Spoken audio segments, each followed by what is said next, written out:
called to see if she'd like to go to see a show, but Miss Kate said no. I'll tell you what you can do. Take me out to the ball game. Take me out with the crowd. Buy me some peanuts and cracker jack. I don't care if I never get back. Let me root for the home team. If they don't win, it's a shame. For it's 1, 2, 3 strikes, you're out at the old ball game.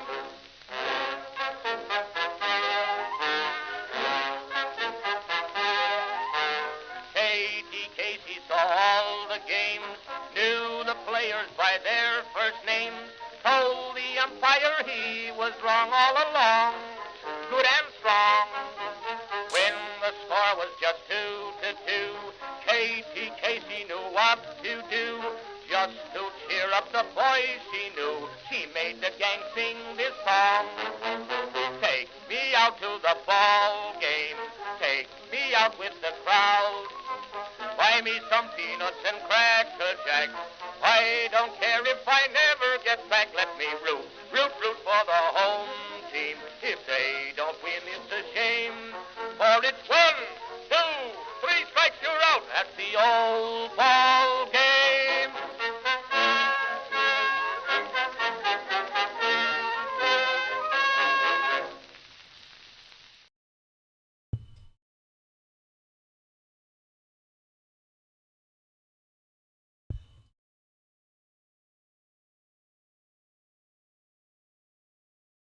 Nice beaver. Thank you. Greetings, folks, and welcome to live coverage of Orioles baseball, where this afternoon the Baltimore Orioles will be playing the final game of a 3-game series here at Rate Field in Chicago, Illinois, taking on the Chicago White Sox. The Orioles are looking for a sweep after winning last night. But with last night came some bad news. News we already were prepared for, but it was official.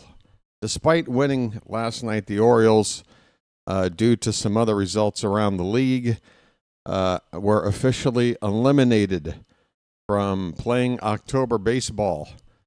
It's official, and we saw it coming, so nobody should be in shock with the news, but it is now official. We have 11 games left to play.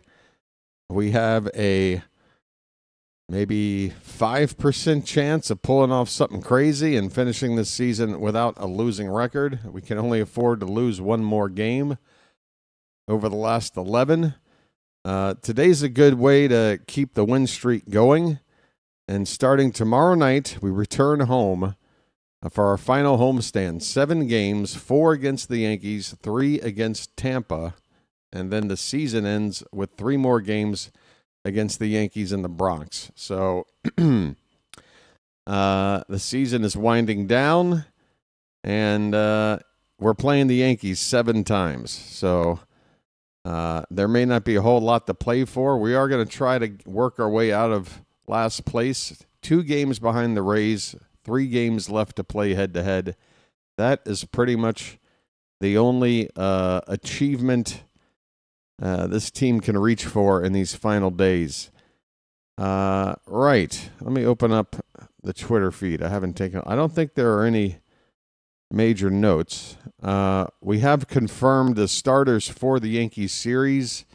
I'm not sure if anything changed since I went over this yesterday, but just in case, here it is officially. Cade Povich will start tomorrow night against Max Fried in Game 1 against the Yankees. Fried has had an outstanding season. He's 17-5 with a 3.03 ERA. In Game 2, Trevor Rogers will be on the mound for us, going up against Will Warren. I kind of wish it would have worked out where Rogers and Fried went head-to-head. That would have been exciting. But Rogers will face Will Warren in Game 2. Tomoyuki Sagano, who's got 10 wins, tied with Dean Kramer for the team lead. He will face Carlos Rodon on Saturday, and then the finale on Sunday, Kyle Bradish up against Cam Schlitter. There are your 4 matchups on the mound. coming up this weekend at home against the Yankees. And folks, I know you got plenty of reason to not do it, but if you are in the Baltimore area, go on out there for this Yankee series. Don't let the crowd become a majority Yankee crowd. I know you got your reasons to be upset with the team, with the organization, and many other things, but it's the Yankees. You got to show up. All right? So get on out to the ballpark. I don't mind if you miss hanging out with me if it means you're going to be over at the ballpark. Okay, so let's take a look at the pitching matchup today and the starting lineups for these two teams. The Orioles, again, trying to sweep the White Sox after winning the first two games, 4-1 on Monday and 8-7 last night. Just hanging in there after nearly giving up a giant lead. But we did escape with the win. On the mound, it's going to be Tyler Wells. I believe this is his third start since returning from injury. He's looked good in his first two starts. A record of 1-0, a 2.31 ERA. The whip is outstanding at just .60, as he's given up just 6 hits and 1 walk over 11 2/3 innings. He has given up a couple of home run balls, but that's just how it goes if you're an Orioles starting pitcher. Can we avoid giving up an early home run ball to the opponent? Seems to be something that's been difficult to achieve. Martin Perez, a left-hander veteran, will be on the mound for the White Sox. He has a record of 1-5. Decent numbers despite the bad record. 3.27 ERA and a 1.05 whip. That's over 52 1/3 innings. Just 35 hits in those 52 1/3, but he has issued 20 walks. 20 walks. It's a lot. 5 home run balls. He gives up about 1 every 10 innings. So that's your pitching matchup. A lefty, Perez, the righty, Wells. For the Orioles, here's the batting order. Jackson Holliday will lead off and play at second base. Jordan Westburg gets his first start in the field since returning from injury. He came back last night to DH. He's at third base today, hitting second. Gunnar Henderson will bat third and play shortstop. Tyler O'Neill will DH and be the cleanup hitter. Jeremiah Jackson is in right field, batting fifth. Kobe Mayo will hit sixth and be at first base. Dylan Beavers will bat seventh, play left field. Alex Jackson behind the plate today, hitting eighth. Sammy Basayo, I think we can all agree after yesterday's performance doing the catching, could probably use a mental health day. So Basayo not in the lineup.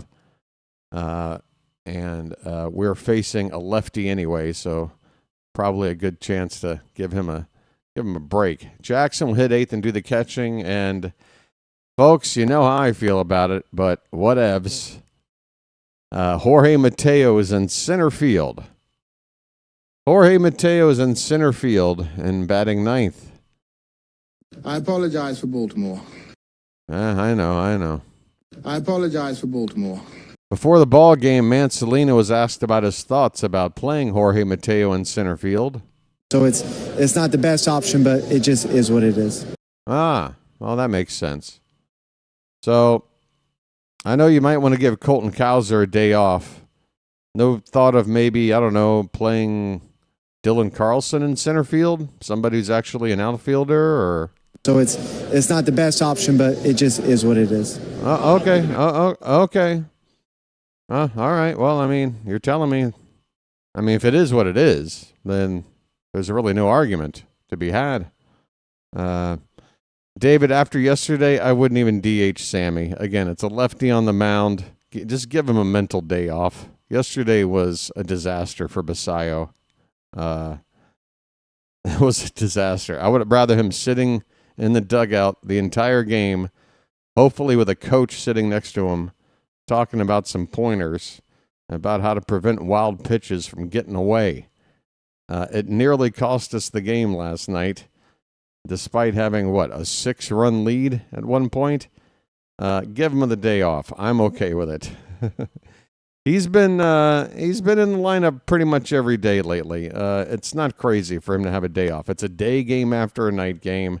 He's caught the first 2 games of the series. We'll see him tomorrow night, I'm sure. Well, maybe I shouldn't say that. Left-handed Max Fried will start. Maybe he won't. I don't know. But, yeah, Basayo's going to get back in the lineup. I don't think he'll be sat for back-to-back games, but today felt like a good day to give him a seat. And don't forget, folks, it's always nice to have a bat like that on your bench late in the ball game if you need it. Sorry about that, Chilo. You just got the news? So it's not the best option, but it just is what it is. That's Mansolino's explanation for Mateo playing center field. So it's not the best option, but it just is what it is. For the White Sox, leading off playing second base, Chase Meadroth. Mike Tauchman is the DH hitting second. Miguel Vargas will bat third and play third base. Colson Montgomery is the cleanup hitter at shortstop. Edgar Cuero gets his first start behind the plate after DHing the first 2 games. He hits fifth. Lenine Sosa at first base will bat sixth. Is that Will Robert? What is his name? Will Robertson. Danger Will Robertson. Danger Will Robertson. Will Robertson in left field hitting seventh. Michael A. Taylor, the veteran outfielder, playing in center field hitting eighth. And Dominic Fletcher is in right field and batting ninth. All right. First pitch is only 2 minutes away. Everything up and running, I hope. All right, there's the ball game. Give it a little bit of volume here. Let's go. Folks, 11 games left. We are 71-80. Can we go 10-1? It would be something. Can't we dream? Can't we just say it can happen until it can no longer happen? I wouldn't feel like this if our final 10 games were against, I don't know, the Twins and the Angels or something. But it's the frickin' Yankees. And I ain't going out quietly, I'll tell you that. Ace Carson Ragsdale was DFA'd. Yes, he's already been off the team longer than he was on the team. The Carson Ragsdale situation. Good grief. Good grief. Against the Blue Jays. I mean, pull that crap against these White Sox. Don't do it against a division opponent in the final game of a series that if you don't win, you get swept. I mean, come on, man. That was so bad. All right, is this a live shot of the ballpark, or is this like from an hour ago during batting practice? There are like 25 people here on this Wednesday afternoon, mid-September, on the south side of Chicago. I have to think the ratio of stadium employees to fans is about 1-to-1. So, folks, if you'd like to go to a ball game and have your own personal usher, make your way out to Rate Field in Chicago. I mean, look at this. This looks like a game. I think there were more people at that game in Baltimore where nobody was allowed to show up. Oh, my. Low turnout. If we get 10,000 here, then somebody's fudging the numbers in the White Sox front office. 80 degrees. The weather at game time. Weather's been nice. All right, we're ready, folks. First pitch of the ball game. Jackson Holliday is swinging away, and he fouls off the first pitch from Martin Perez. We are underway, folks. Final game of this series.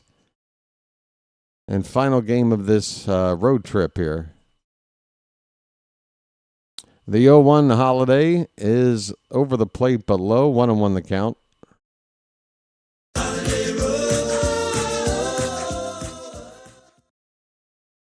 Right now, this is what the scoreboard looks like. I think it's warming up. 1-1 is off the plate with a curveball. 2 balls and a strike. Jackson's hitting .253 coming into today. He's been on base 17 straight games, which is tied for the 6th longest such streak in baseball right now. Fouls off a 2-1 pitch. The count even at 2-2.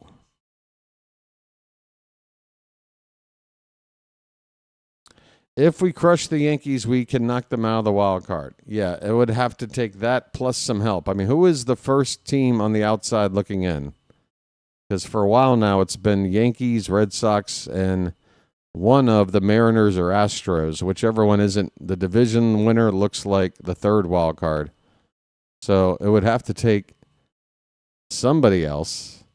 And it can't be Tampa because we got to beat them too. Here's a pop-up to left. The shortstop racing out toward shallow left makes the catch. Holiday retired for the first out of the ball game. Defensively for Chicago, Robertson in left, Taylor in center, Fletcher in right, Vargas at third, Montgomery at short, Meadroth at second, and Sosa at first with Cuero behind the plate. Household names, folks. Here's Westberg. First pitch he looks at is a strike. Well, West is that way.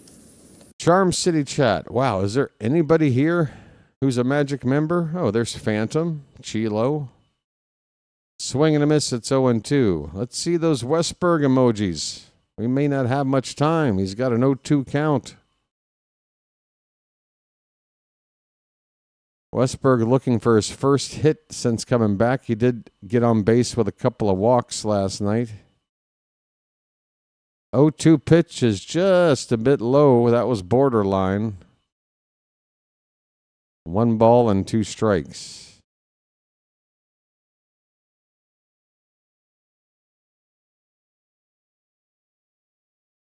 One out, nobody on, just getting started. The pitch to Westberg is in the dirt, 2-2. 273 the average for Westy. We need to keep him healthy next season. 150 games. I want him in 152 games. 2 days off a month. That's it. Swing and a miss. A change up low and away. And Westberg is down on strikes. 2 down in the first.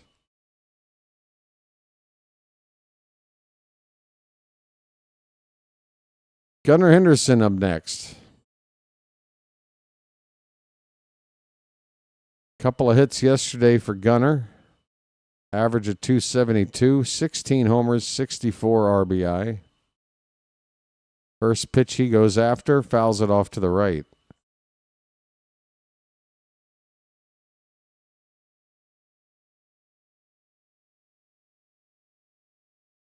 I want double-digit runs today. I'm greedy. 0-1 pitch. Lays off a pitch low and away. It's 1-1. Folks, the sub count has sat at 3,500 now for, I believe, about 5 days. We had a nice push to get there the night we got there, and it's as if, I don't know. Maybe we had too many people sub up that night, because now it's just averaging out. Where is everybody? 1-2 pitch to Gunnar. That's hit out toward left center. That ball's dropping. It'll get down and past the left fielder, and Gunnar never stops running. Will make it up to second base. A mistake out there in left field. That's got to go down as an error on Robertson. Danger, Will Robertson. Danger. He just overran a ball and gave up an extra base. That should be a single and an error. And that's exactly what it is. So Gunnar at second with 2 down. Tyler O'Neill with a RBI chance, and he swings and misses at the first pitch low. Strike 1. O'Neill's back, folks. Remember him? I think I do. Ahoy there! Anybody home? The 0-1 O'Neill. Inside. Come on, Tyler. Facing lefties is your best attribute. Show us why that's true, please. 1-1 pitch. A little bit high. 2 balls and a strike.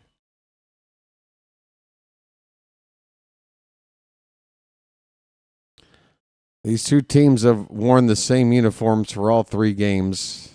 Classic road or home pinstripes for the White Sox, road grays for the Orioles. The 2-1 is a changeup, swung on and missed. And the count even up at 2-2.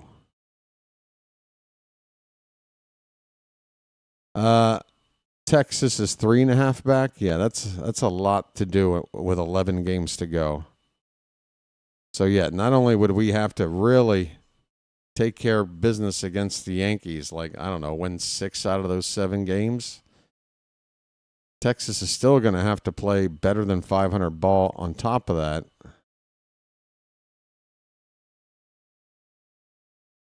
And there's ball 4 and a pitch up and in. Tyler O'Neill takes his base. 2 men on with 2 down. I'm walking here. I'm walking here. All right, Jeremiah Jackson gets a chance to be an RBI man here. He's batting 5th today, and he's got an RBI spot first time up. 2 on, 2 out. Jackson hitting .290. He's a bullfrog, folks. Jeremiah was a bullfrog. Takes low for ball 1. Perez up over 20 pitches here in the first. Jeremiah's hitting .344 with runners in scoring position. That ball's hit hard, but foul down the left field line. I tell you what, Jeremiah Jackson, he's played in 39 games, and he's got 20 RBI. So basically on pace for an 80 RBI season had he played a full season, which would be the team leader. Gunnar Henry, did we just have a double steal? The Orioles just double stealed. 2nd and 3rd with 2 down. How about this? And yeah, 24th steal for Gunnar. I don't know how many for O'Neill. And there's a ground ball on the infield, and the White Sox can't handle it. The third baseman got there to stop the ball from getting through. The shortstop trying to back up, bobbled it. It's going to be an RBI infield hit for Jeremiah Jackson. And this RBI is helped out with that double steal with Gunnar moving up to 3rd and 2 down. Normally, you ask yourself, why risk stealing third base with 2 away? Well, there is an example of why it worked. He comes in on an infield hit. 1-0 Baltimore, folks.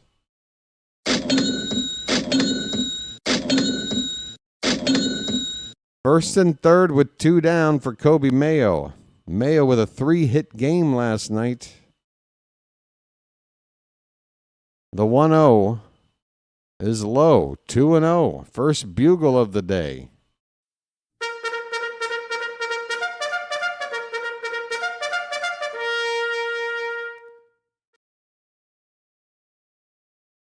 First and 3rd, 2 down, a run in, and the 2-0 to Mayo. Inside, 3-0.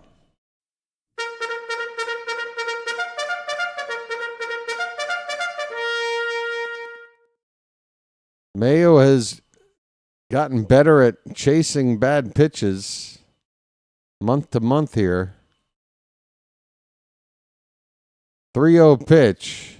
That ball is hammered. He got the green light on 3-0. Unfortunately, a little bit out in front of that one. That ball landing in a section of seats with one old man sitting with no one within 30 seats of him. Folks, if you want a foul ball, go to a White Sox game. You got a 25% chance of getting one. Third steal for O'Neill. Thank you, Chowa. 3-1 to Mayo coming up. Pitch.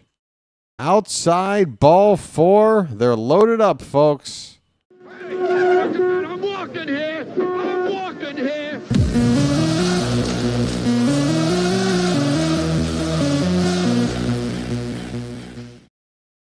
Folks, bases loaded. A chance to blow it open early. Speaking of blowing it open, folks, show me your beavers. Nice beaver. Thank you. Got Bush. We've got Bush.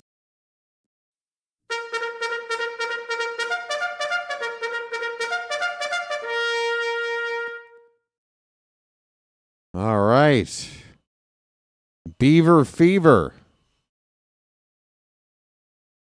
Bases loaded, 2 down. Beavers with a 275 average, a couple of homers, 11 driven in. The OPS looking good at 857. All he does is get on base. And if he does get on base, at least one run is coming in. Because there ain't nowhere to put him. 1-0 Orioles in the top of the first with the bases loaded, 2 down. The first pitch to Beavers is low for ball 1. Perez can't find the zone right now. The Orioles are taking more pitches, as the graphic Masson just flashed would indicate. There's only 2 other teams right now seeing more pitches per at bat in the past month than us. That's a good thing. And folks, we've been winning more than losing in that time. It's almost as if there's a connection. Beavers hits a ball out to left center. That's not going to help. It will be caught out there for the final out of the inning. The Orioles leave the bases loaded. Leave them loaded. But we do scratch a run across here in the top of the first to take the early lead. At the end of half an inning, it's the Orioles 1 and the White Sox are coming up. You finally looked into Jeremiah's career. It's interesting. I guess the book is still out on him long term. Well, Mr. Hyde, you're kind of teasing something. Elaborate. What do you know? Give us some nice little snippets of information. What do you got? Did he go over 30 pitches? Nice. Yeah, that's always good. Stranding the bases loaded hurts, but making a pitcher throw over 30 pitches and taking a lead is a good thing. So I think we'll take it. I think we'll take this. Tyler Wells is coming up.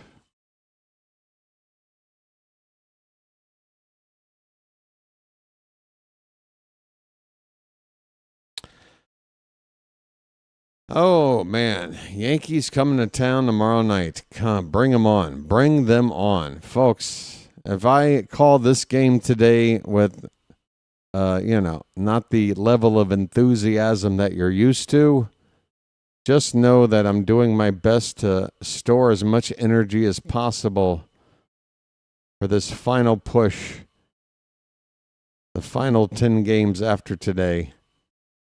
I want to be ready. Boy, I hope we play well. Boy, I hope we play well.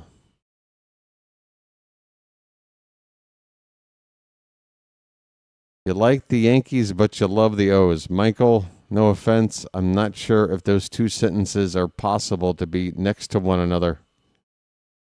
But hey, different strokes, different folks.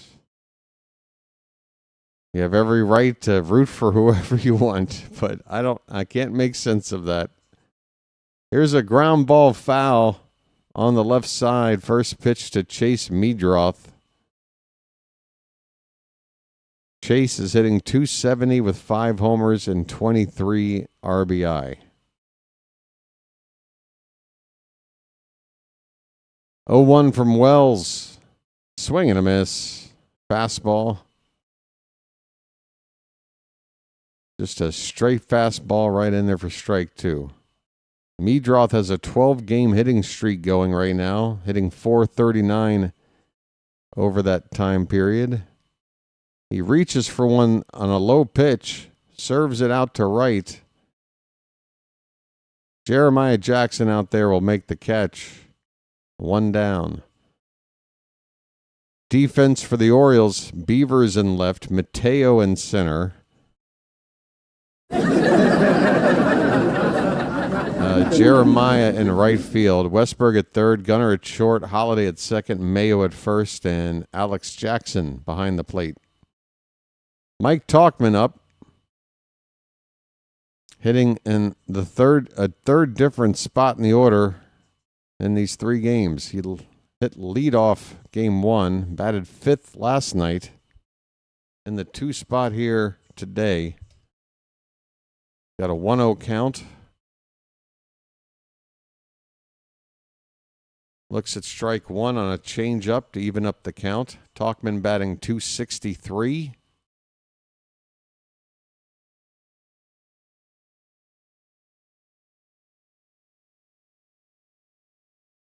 One pitch.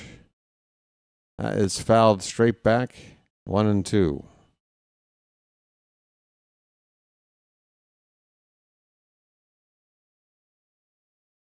Folks, we are in the middle of September. Is it feeling like September out there? Is the fall weather starting to creep in, or is it still feeling like summer? 1-2 pitch. Check swing. They appeal, and he went around. See you later.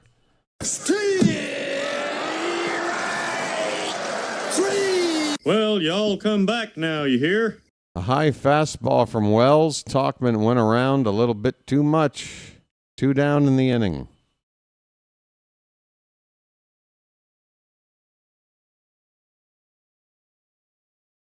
Tyler Wells' changeup has yet to be hit with any positive result. Opponents are batting 0-0-0 against Wells' changeup. It's early, but that's still pretty impressive. Miguel Vargas at the plate. First pitch is a strike.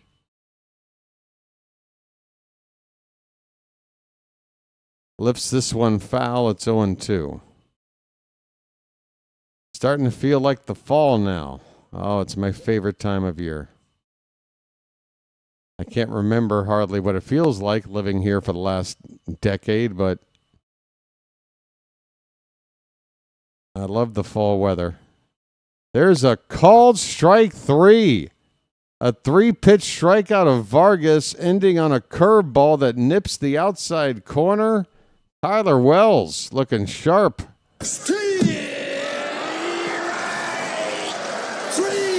Well, y'all come back now, you hear? Lovely. 1-2-3 inning with a couple of strikeouts. 10 pitches.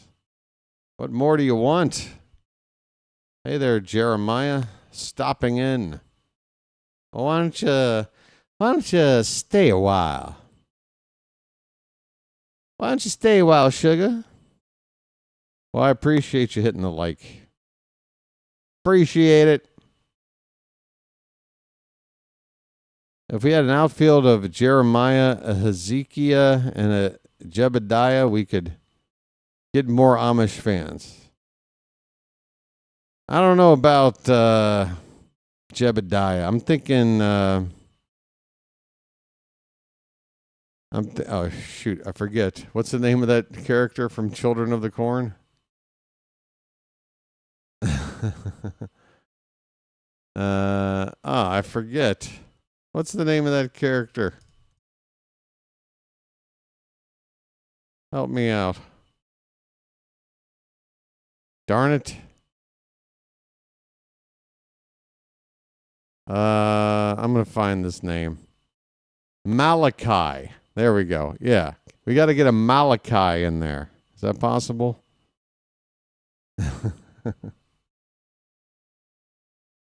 All right. Hey, there's a few games. Oh, there's 2 games on right now. Cubs and Pirates are tied at 4 in the top of the 6th. Reds up 3-1 on the Cardinals in the top of the 5th. What is going on with those National League wildcard standings? I need to know. The Mets are up by a game and a half on the closest team, which right now is Arizona. Arizona's won 4 in a row. Mets have won their last 2.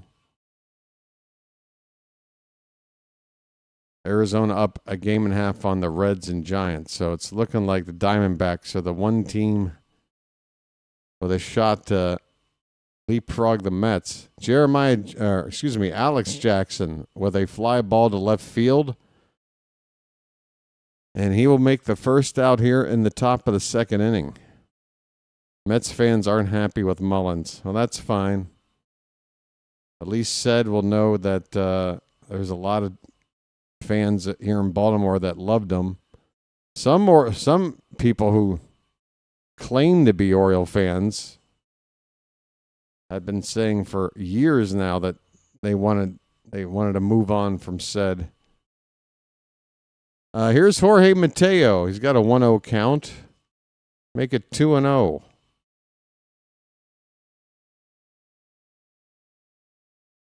Perhaps so, Phantom. Perhaps so. I'm not ruining for the Mets just because Mullins is there. Sorry. I love Said, but you chose to play on a team with Juan Soto. No thanks. Well, he didn't choose. He got traded, but whatever. 3-0 to Mateo is a strike at the bottom of the zone. The count is 3-1. I said something 3 seconds later. God. Everybody hanging on my every word, just waiting for a slip up to quickly type it in when I corrected myself within seconds. You got to type faster, folks. I know it's... What do you guys have, like a side bet? Hey, who can catch BW with a insignificant slip of the tongue to let him know what he did? You people. Oh, my goodness. All right. 2 down, nobody on. Jackson Holiday. He's got a count of 0-1. That ball's crushed to right. It sounded good off the bat, and it's going to die on the track. Hot damn. That sounded good off the bat. He pulled it in the right onto the track, and the inning is over. We go to the bottom of the 2nd. The Orioles have a 1-0 lead on the White Sox. You people. You people. It looked like a home run off the bat. I ain't gonna lie. Even Phantom typed in it wasn't his choice. My God. 2 people did it. Can I go back and listen to precisely how long it took for me to correct myself? Let's go back. Type it in. Let's see. Here's Jorge Mateo. He's got a 1-0 count. Make it 2-0. Let it play out. I'm on my toes. Perhaps so, Phantom. Perhaps so. I'm on my toes. Damn it. I'm not ruining for the Mets just because Mullins is there. Sorry. I love said, but you chose to play on a team with Juan Soto. No thanks. Wait for it. Well, he didn't choose. He got traded. But oh my God! Oh my God! Was that 2.5 seconds? 3-0 to Mateo is was a that strike maybe at the 3 zone. seconds?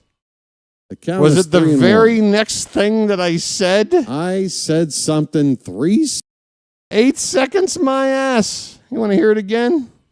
No thanks. Well, he didn't choose. He got traded, but whatever. 3-0 to No, it's not Mateo. counting a full sentence, and I know you're just trying to take the piss. Again, if this is going to turn into, well, let's just pick on BW every game channel, guess what? I'm folding up shop. The plan wasn't for me to try to enjoy Orioles baseball while getting picked on by a mob of people. Okay? 3.2 seconds. So what did I say? 3 seconds. Thank you, Mr. Hyde. Yeah. Just come on. Line drive in the right field, a base hit. Colson Montgomery is on with a leadoff single here in the bottom of the second. I'm getting, and so 3 seconds. So think about that, folks.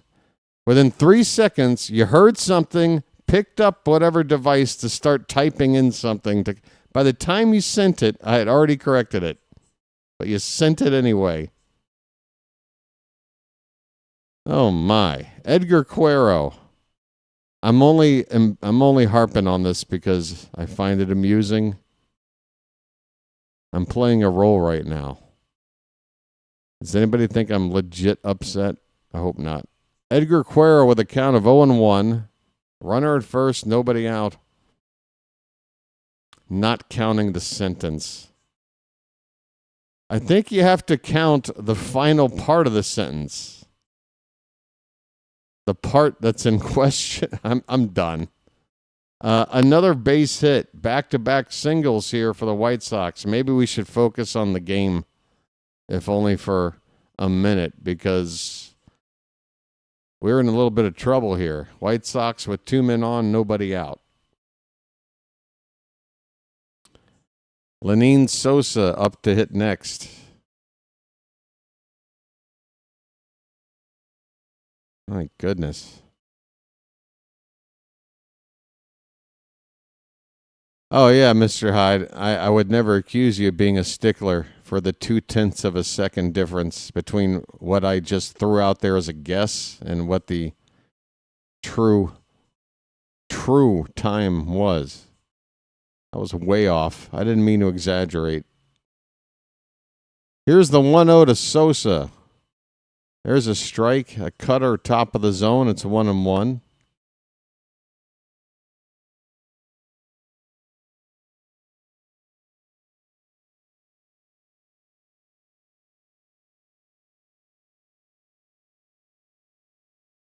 At BW. I'm going to catch him off his game. This guy thinks he knows everything. Watch while I catch him flub something as he calls a game at 3 o'clock in the morning. You guys are really going after some low-hanging fruit over here. 1-2 on Sosa. Pitch. That ball is fouled away.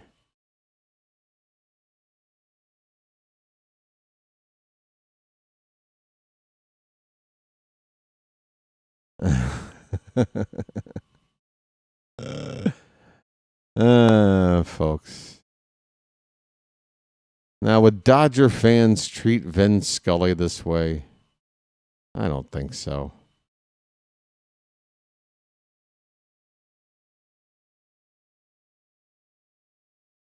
All right.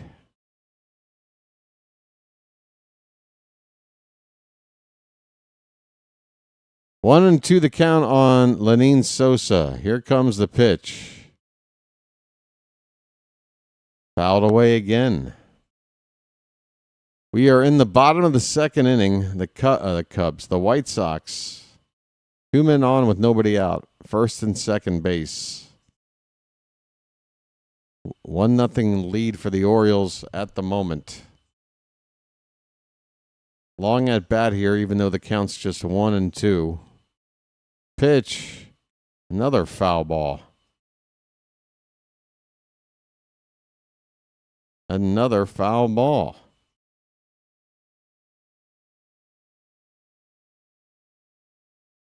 Well, luckily, a nice quick first inning for Wells. The pitch count just now hitting 20.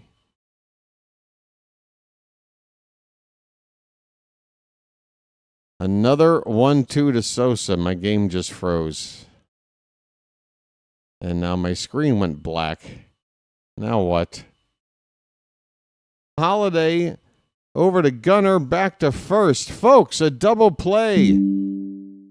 A double play. My internet went away for 3 seconds, but 3 seconds of euphoria, folks.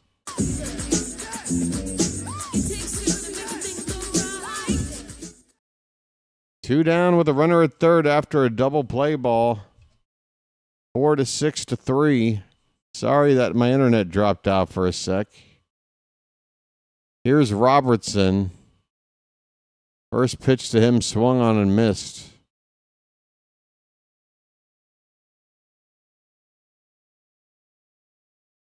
So a double play ball there from Lenine Sosa. Two down, runner at third, the 1-1 to Robertson. Bottom of the zone for a strike. One strike away from getting out of what was a jam. 2 on with nobody out.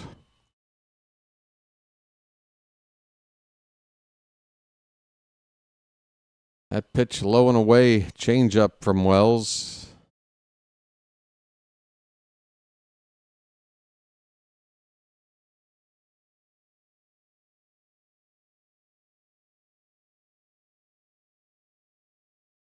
Two balls, 2 strikes, 2 out. And the pitch. Inside. Full count.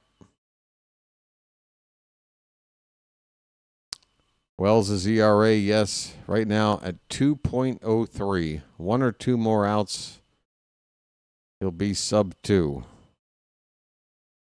With as few innings as he's pitched, maybe just this 1 out could do it. Not sure. Payoff pitch coming to Robertson. That one's lined to first. Mayo with a nice pick will take it to the bag unassisted to win the inning. All right, let's keep an eye on that Wells ERA. 2 innings in the books. Couple of strikeouts. Couple of hits, no walks. We go to the 3rd inning. The Orioles lead at 1-0. And yes, that ERA for Wells stands currently at 1.98. We've got 2 pitchers in this rotation with a sub-2 ERA. What are we worried about, folks? Who needs an ace? We got 2. Sort of. 27 pitches for Wells, 21 of them for strikes. Oh, Phantom, he's fine. Yeah, you can't expect 10 pitch innings on the regular. 17 pitches. You want to shoot for a 15 pitch inning. So as long as the average is down and 27 is what, 13 and a half? Yeah, he's fine. He's fine. Don't give Elias any ideas. Well, if I can get him to listen to me, even if one is a bad idea, KPK, surely if he's going to listen to me, I'm going to offer more good advice than bad compared to what he would do, right? So let me give him ideas. Don't let me not give Elias ideas. Was that a triple negative? I'm not quite sure what I just said. We're moving on to the 3rd inning. Michael's got good news. Daniels is injured. Who's Daniels? Am I having a brain fart? Jordan Westberg. First pitch to him is high for ball one.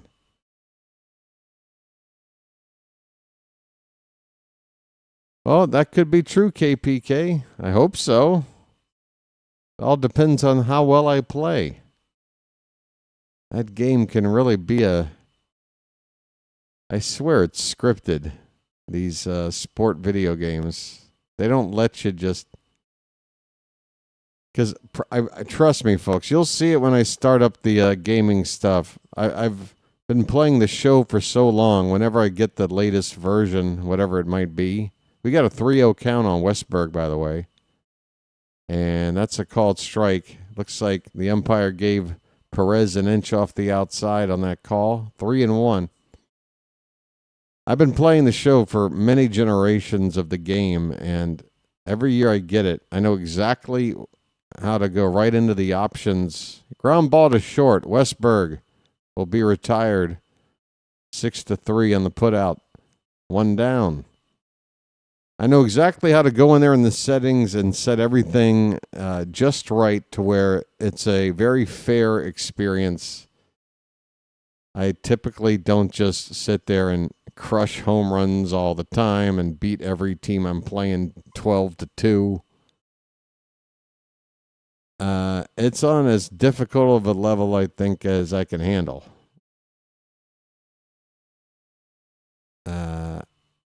So the games are normally close and pretty fun. 0-1 pitch to Gunnar is fouled away. It's 0-2.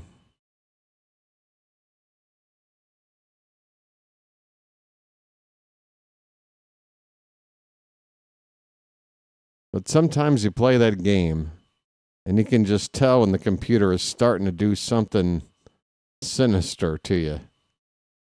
Here's a ground ball to first base. Sosa will race to the bag to beat Gunnar there for the second out. Couple of ground outs here for the Orioles to begin the third. Tyler O'Neill coming up next.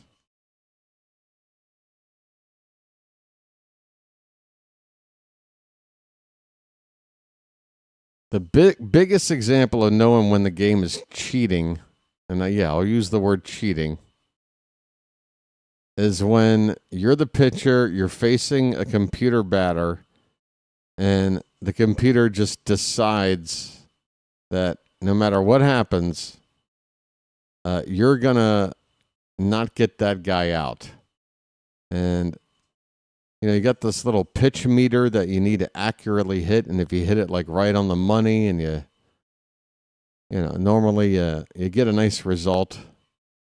0-2 pitch to O'Neill. Perez wanted the call on the outside corner. Doesn't get it. It's 1-2. 2 down, nobody on, top of the third. Orioles ahead 1-0. Ooh, somebody just ordered a big old frozen drink for $17. Comebacker to Perez. He will throw to first in time, and the inning is over. O'Neill grounds out back to the pitcher.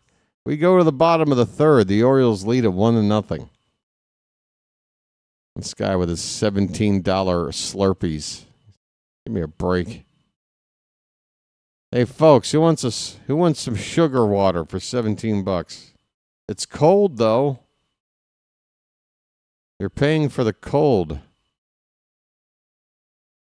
2 more years of general soreness. What, you don't think he's going to exercise his option to test free agency? Because surely the other 29 teams in baseball are clamoring for this guy's services. Right?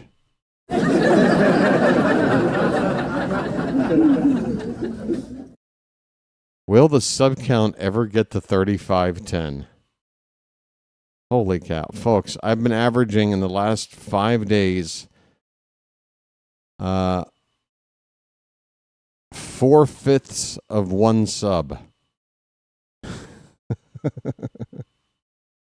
Less than a subscriber a day over the last 5 days. Folks, I made a video talking about the state of the channel and how season 3 is, yes, it's going to be started. Can't tell you if it's going to be completed. Depends on how the growth of the channel is going after this season 2. Not even halfway meeting the numbers of season 1. And as soon as I make that announcement, I'm averaging less than 1 subscriber per game. And not to complain, but I'm also averaging about $2 worth of super chats in those times. Just to let you know, adding up the ad revenue and that, it's coming out to about $9 per game. Folks, I'm not going to be able to do this for $9 a game. I'm just letting you know. It sucks, but that's the reality. Hopefully things will pick up. Taylor, first pitch swinging. That ball's hit out to center field. Jorge Mateo, always an adventure, makes the catch as he jogs to his left for the first out of the inning. All right, who was that to hit? Did I even say his name? Yeah, Michael Taylor flies out to center. Dominic Fletcher up next.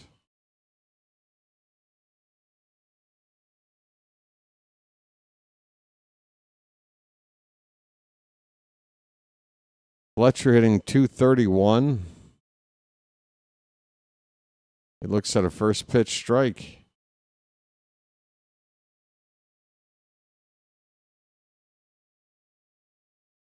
Yes, Chow, I know you have a question. There's a question mark right there at the end of it.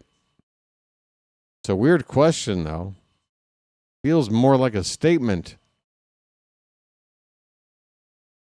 there a follow-up question? It's 0-2 on Fletcher. 1 out, nobody on.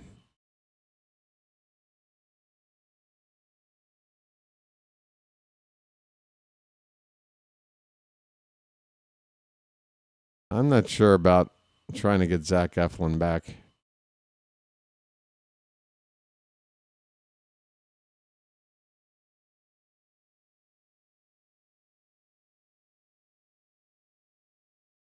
Shower, was there more or was that the question?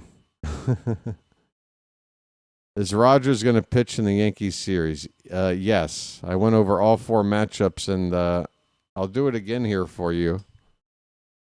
Ball 1 to Fletcher. That pitch is high. I got the matchups right here. Rogers is going to pitch game 2 against Will Warren. That's the Friday night game. All right, Mr. Hyde with a super chat. Thank you, Mr. Hyde.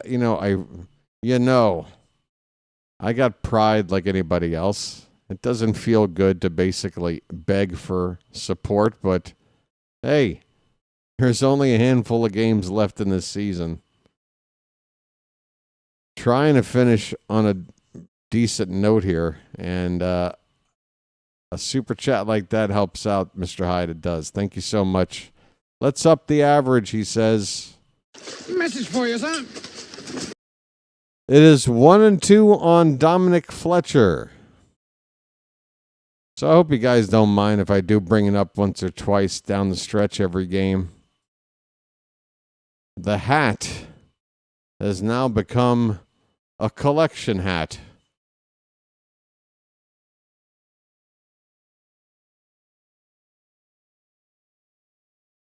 I mean, heck, I can think of a lot of causes people throw money at that are a lot crappier than mine. This is all for good. This is the 8th pitch to Fletcher. And that ball's hit hard, but foul, right side. Lots of foul balls in this at-bat. Wells trying to put away the number 9 batter.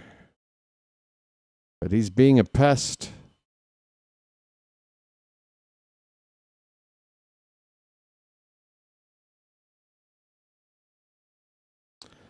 Yep, the theory of a healthy Grayson Rodriguez in a rotation all year sounds nice. What do I have? What sort of evidence do I have to believe for a minute that we'll get a full healthy season out of Grayson Rodriguez, though. That's the problem. 2-2 to Fletcher. Another foul ball. My goodness. I don't think so, KPK. That's a interesting question, but I don't think so. The only sort of way to mark time being here is a Magic membership. It'll give you a monthly update. Check swing on 2-2. Appeal. Fletcher didn't go. This at bat has got to end. 11 pitches already, and Tyler Wells, who was doing fine with the pitch count, now it's not so fine. Popped up. Please be playable. It should be. And Alex Jackson, the catcher, will record the out. 2 down in the inning. That took forever, and Wells is now up to 40 pitches.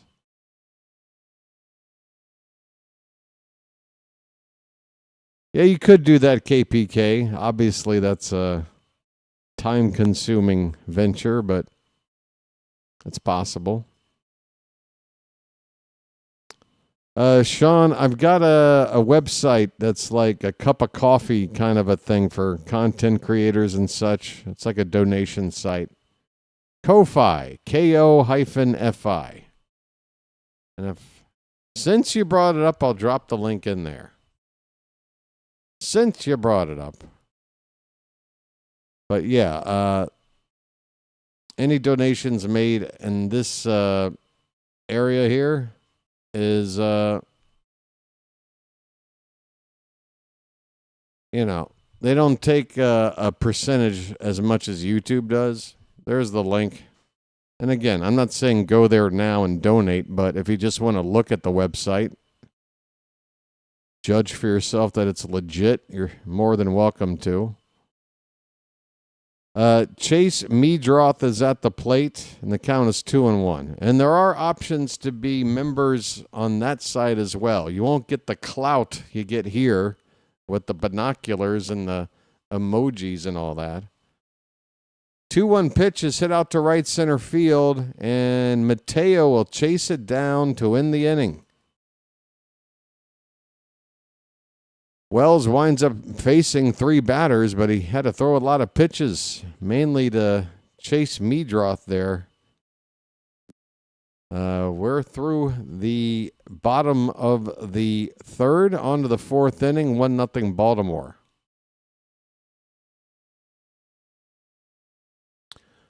$162 from Birdland. What is that? You're talking about games?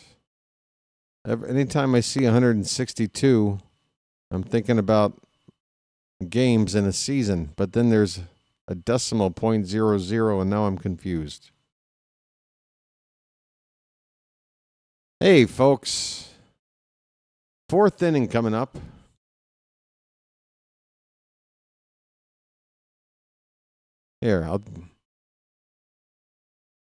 So here you go, folks. You want a peek at it? Here's a peek. That's what the website looks like. You got me right here, looking like an idiot, right? You got your Brooks Robinson love. 28 people right now have been supporting in some way, shape, or form. You get to see me, what I look like before gray hair. People post messages and what have you. That's what it looks like, folks. It's all legit. And I think $5 is the minimum donation. So apologies if you wanted to just throw a couple of bucks. $2 still helps. But I think 5 is the least you can do. I don't know. Yeah, it says, please enter at least $5. But that's what it looks like. I've never sat here and showed off this website, but this is the place where you can donate to the channel without having to worry about YouTube taking a giant cut like they do with the super chats. All right, Jeremiah Jackson leading off here. First pitch, he swings, fouls it off to the right. Jeremiah's got a hit already today. RBI single, driving in this game's only run up to this point.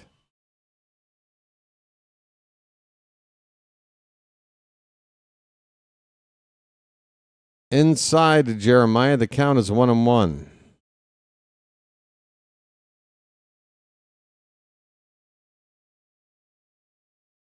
Swing and a miss. Change up outside. 1 ball, 2 strikes. George, thanks for that bullfrog. You reminded me. Jeremiah was the bullfrog. 2-2 the count on that pitch low.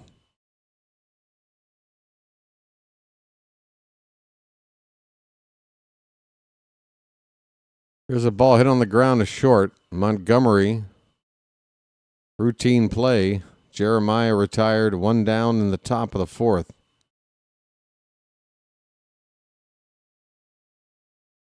Hit hard, 103.5 off the bat. Here's Kobe Mayo. Drew a walk his first time up. I'm hoping Mayo finishes this season strong. First pitch strike to him.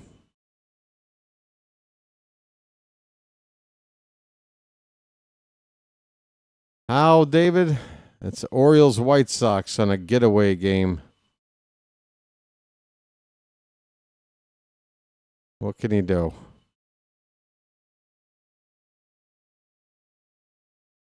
What are we looking at in the hit department? Both teams with 2 hits. We're in the 4th. So it's not like nobody's been squandering chances. There just haven't been many. 0-2 to Mayo. That one's lined. Base hit in the left center field. Folks, I can see it. Kobe Mayo, for the first time in his major league career, is in a zone. He's seeing the baseball. He's taking good swings. That's another base hit for Mayo after a 3-hit game last night. He already drew a walk today. He's getting on base, folks. Kobe Mayo.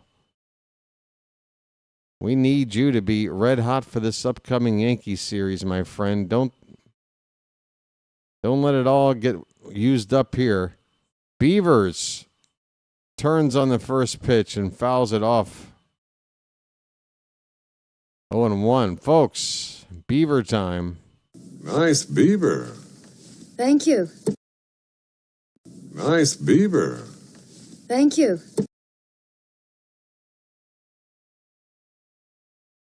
Jake, I'll do you one better. I think we'd all agree that if the offense is improved and the pitching is improved, then we should be better. But might I add the coaching staff and the coaching of these players? That needs to get better. And I feel like if that gets better, then the other things you want to get better are going to more easily get better. I don't know if the things you want to get better can get better unless the coaching gets better. You know? I hope so. Dylan Beavers with a count of 2 balls and 2 strikes.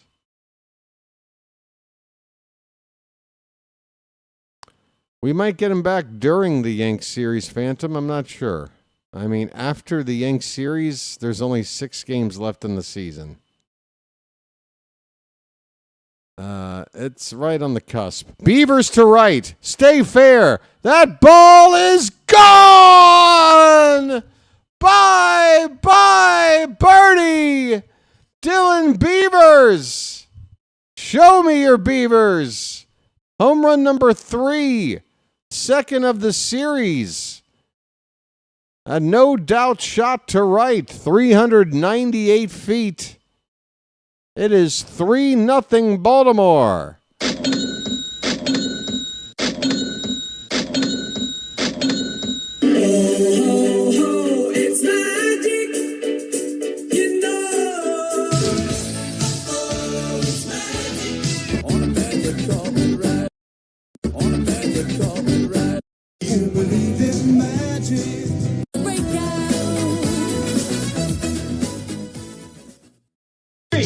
Splish, splash, I was taking a bath.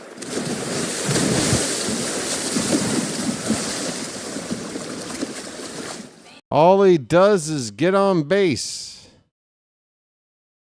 Although this time he wasn't on there very long. A home run. Just to trot around the base pads. 3-0 Baltimore. Looking for a sweep today. Alex Jackson at the plate. He's got an 0-2 count already. And a called strike 3. A cutter backdoored him at the knees. And that will end the inning. But Dylan Beavers, I think that ends the inning. Hold on. Dylan Beavers rocking an 898 OPS right now. There's 2 down in the inning. Excuse me. And I'm very happy about that because we can get Mateo out of the way right now rather than have him lead off the next inning. Mateo, the number 9 batter up there. First pitch, he fouls at the plate. It's 0-1.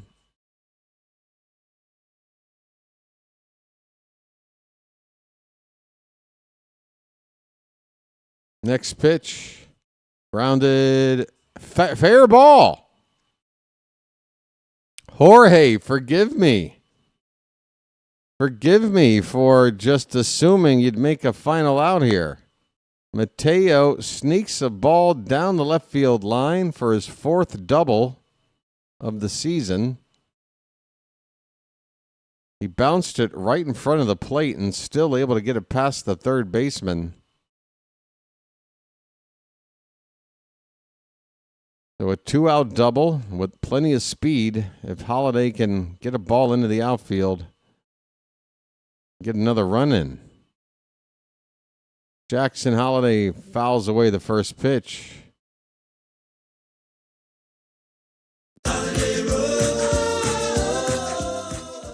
George says Jorge Mateo for leadoff man. Yes, I like it. Clone them. I want 9 Mateos, 1 through 9.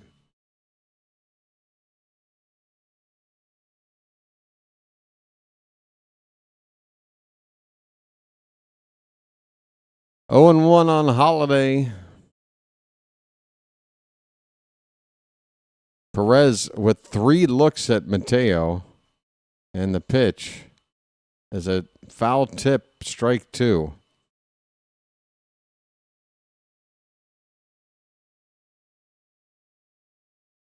Two down, 2 strikes on Jackson Holiday.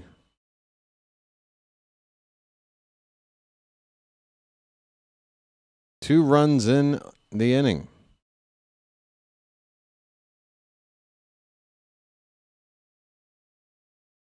'74th pitch of the afternoon for Perez coming, and it's low.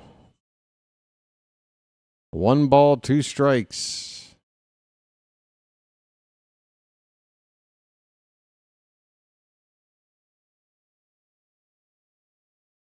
One, 2, Perez.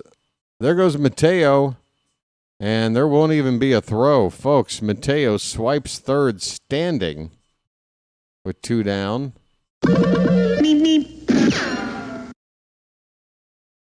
Say what you want about Mateo. He is the fastest player on this team. And if there's somebody to steal a base for you or take an extra base, he's your dude. That's his 15th steal this season. I don't even know how that's possible. How has he played enough? And this is interesting, folks. The trainer is taking Perez out of the ball game in the middle of this at bat right after Mateo stole a base. It wasn't even right after a pitch. I mean, it was, but just a strange time to see a pitcher get removed from the ball game. We've got a 2-2 count on Jackson Holiday. It is an injury situation, so whoever is going to come in is going to be warming up from zero. Could be a few minutes before we get back in action. But when we do, Holiday will have a 2-2 count with Mateo at third base and 2 down, nobody out. Nobody out? Nobody out. Nice. All right, we should be getting a run in this inning. 3-0 Orioles in the top of the fourth. Matt with a super chat. He says, "Thanks, BW. I appreciate you." Is that like an app joke? Am I your favorite app on your phone? Thank you, Matt. Message for you, son. And I want to thank you very much for that. I really do. I know you appreciate it, Matt. You've been very nice in helping the channel out, both with your time and with the cash. Thanks so much, Matt. Are you looking forward to 2026, Matt? Will you be kind enough to retain your mod duties for 2026?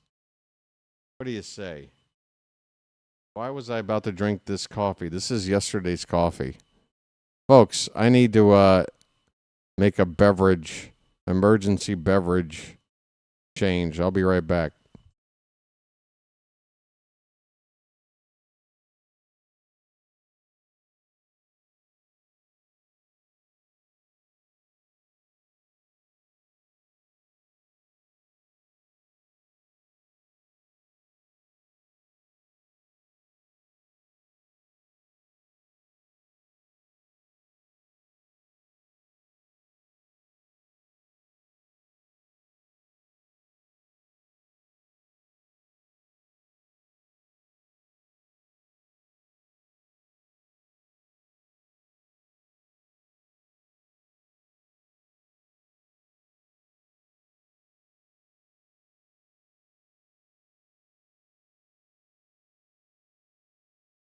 All right. We have a right-hander on the mound for the White Sox, Steven Wilson, and he's still warming up. So I'm making some coffee, and I'll be right back.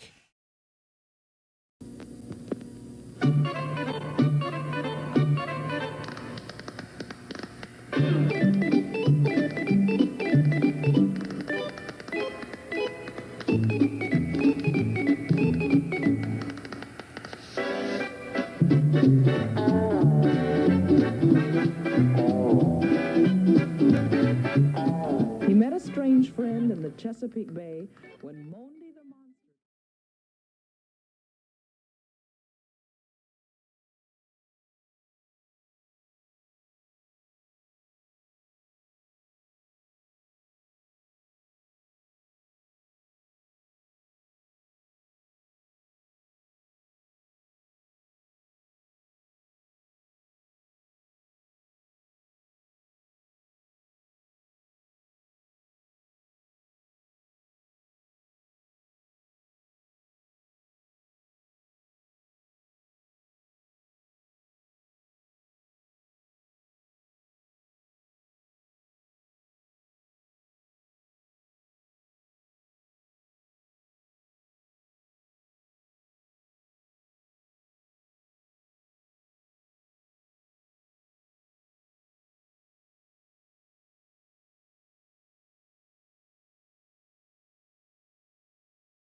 All right, that was all well timed. No offense to Martin Perez. I hope he's going to be okay, but that injury timeout gave me a chance to make some coffee. And that's a good thing. Hi, everybody.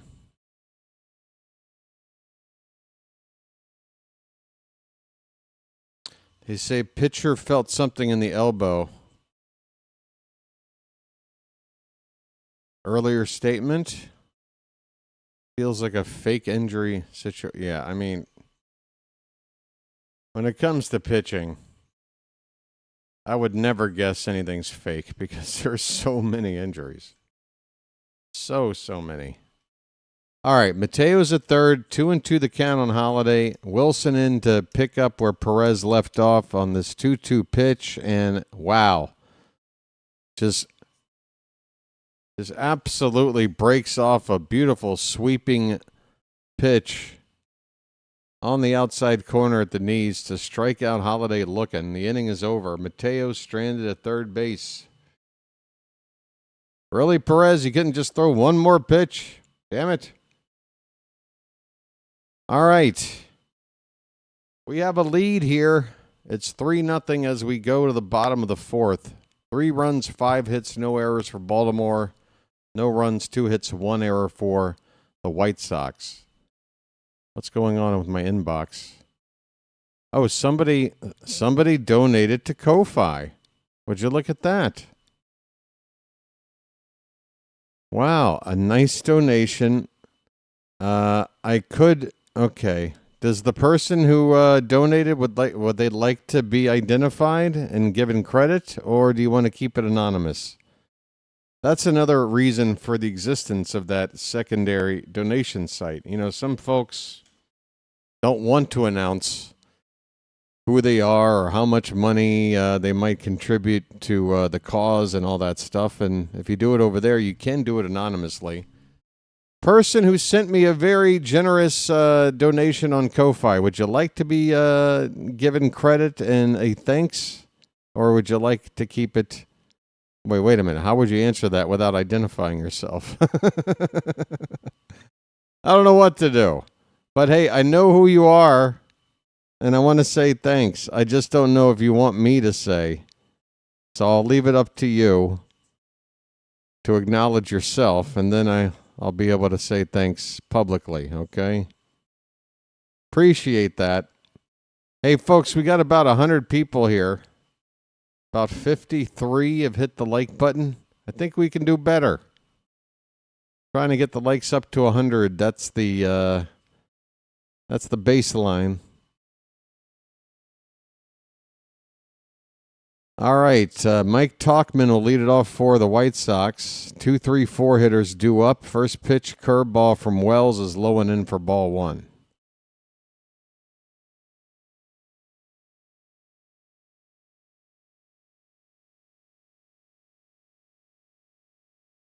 The 1-0. A strike, bottom of the zone on a changeup. Any other games getting underway since? Nope, there won't be another game starting for about 20 minutes. Just 2 other games going on around the league right now. 1-1 pitch outside. Cubs and Pirates are now tied at 4 in the top of the 6th, and the only other game, the Reds have a 3-1 lead on the Cardinals. That's in the 5th. 2-1 to Talkman is hit in the air to right. Backing up is Jeremiah. He looks up. That ball is gone. Mike Talkman hits a home run ball to right, clearing the wall out there by about 10 feet or so. And that is the first run of the afternoon for the White Sox. Folks, you can set your watch to it. An Orioles starting pitcher, at least not named Trevor Rogers, giving up a home run ball. Typically a solo shot. We've done it again. There it is. Not the worst curveball I've ever seen Wells thrown, but not a good one either. Here's Vargas up now for the second time. He looks at a strike.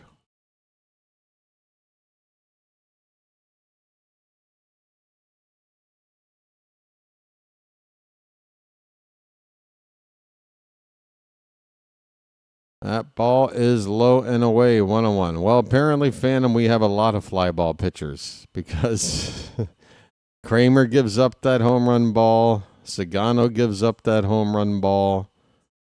Eflin would always give up that home run ball. Here's a ground ball to third. Vargas will be retired. Westberg on the play. 1 down in the bottom of the 4th. Not to deny what you're saying. It's just everybody's a fly ball pitcher in this rotation, apparently. Colson Montgomery with 1 down.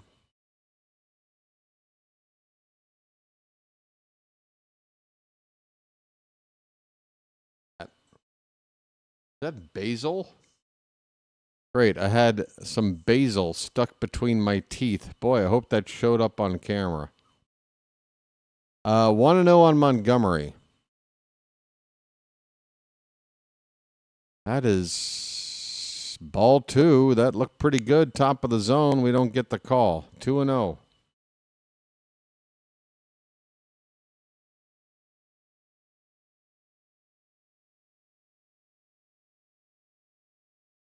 There's a strike. Nicely spotted on the inside edge. 2 balls, 1 strike.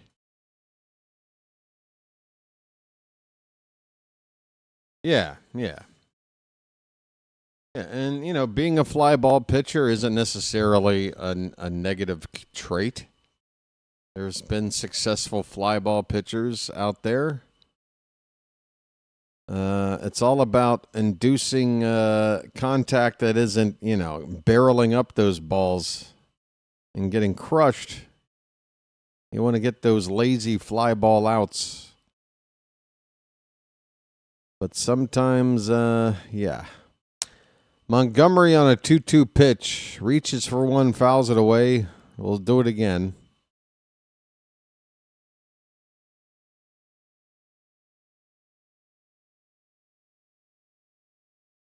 Yes, solo shots. And I will admit that. Like, our staff, they are giving up that home run ball pretty regularly, but normally it's a solo shot.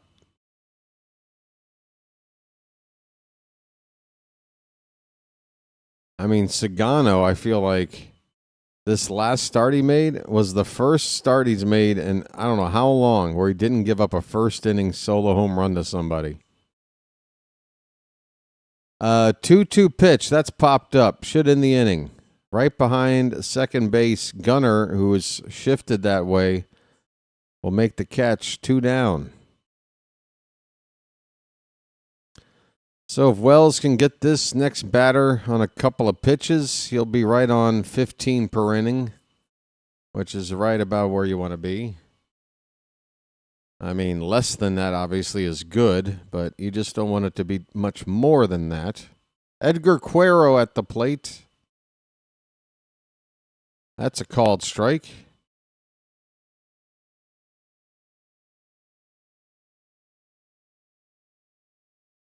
Ooh, that's hot. The 0-1, a little bit inside. Well, not a little bit. Probably about 5 inches inside. 1 ball, 1 strike.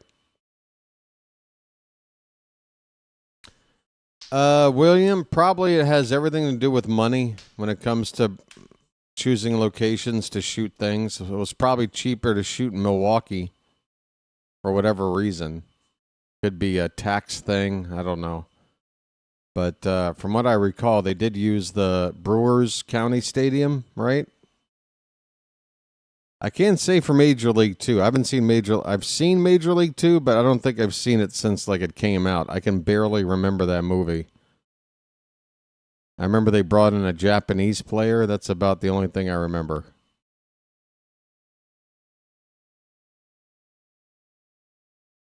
Here's Lenine Sosa. Big swing and a miss on the first pitch. There's 2 down, a runner at first. Did I miss the second out? Did I just not call it?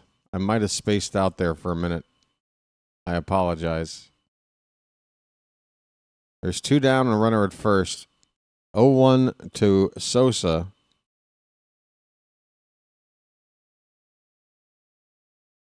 Well, that would definitely indicate that it's been a long time since I've watched Major League 2. They used Camden Yards?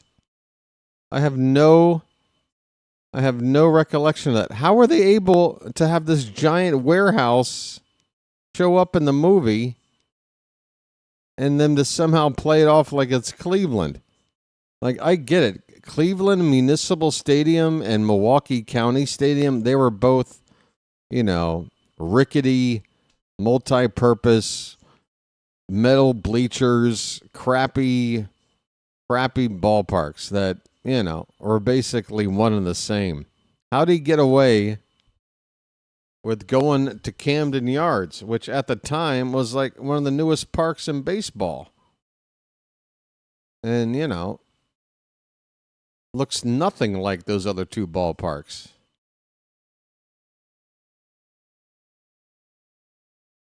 They did strategic camera angles. Man, Baltimore must have really offered them a deal. Here's a fly ball to right field. Sosa will fly out to... Who's in right field? Is that Jeremiah? For the final out of the inning. We go to the fifth. The Orioles have a 3-1 lead.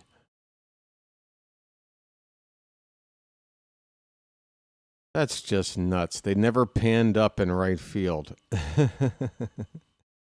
So let me get this straight. I'm just imagining, this is just speculation, but like whichever movie studio that's responsible for Major League, they're probably scouting where to shoot the next one. For whatever reason, they can't come to agreement with Milwaukee. So they're asking around. I just get the sense that the Orioles were like, hey, we'll do it. Like, we'd love to be able to showcase our brand new ballpark, have it in a Hollywood movie, and then everybody will have a chance to, check out Camden Yards. And then the studio's like, yeah, okay, you're offering less money, or you're asking less money from us to do this than anybody else. We'll accept.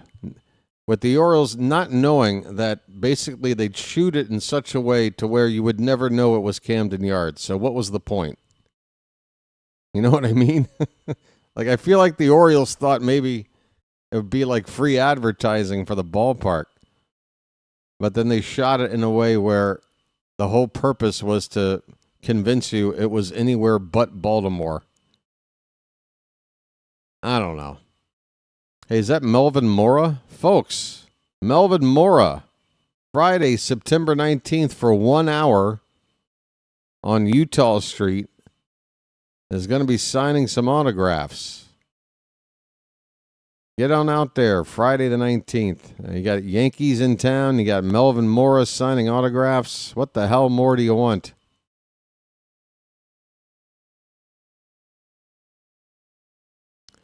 Oriole fans spotted in the ballpark, folks. It's like playing Where's Waldo out here. 3-1 Baltimore, top of the fifth. Westberg will lead off. Gunner to follow.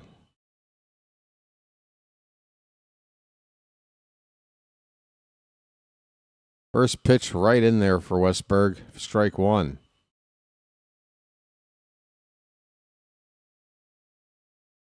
A first inning grand slam from Moore. I thought Melvin Moore was a really fun player during a otherwise pretty miserable era of Orioles baseball.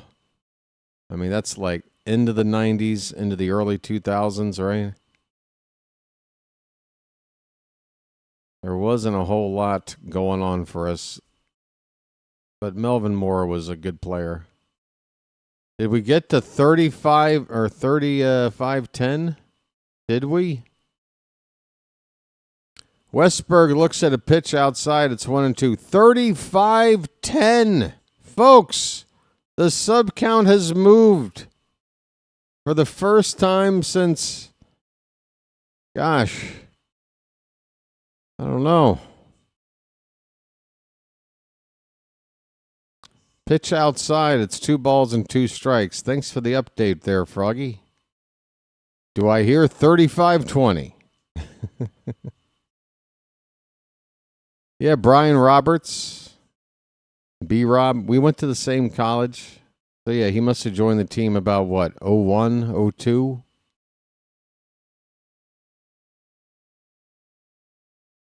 Maybe 03?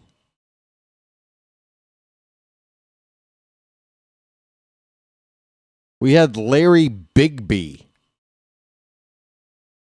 Called strike 3. A nasty sweeper on the front door from Wilson. And Westberg strikes out. 1 away in the top of the 5th. Are the Orioles good with right-handed pitchers? Well, it's all relative, right? We got Speak the Truth because We are better against righties than lefties on paper this season. But are we good in general? Here's a base hit up the middle for Gunnar. 1 out single. Gunnar's aboard. Turn on the faucet. That was 100 miles an hour off the bat.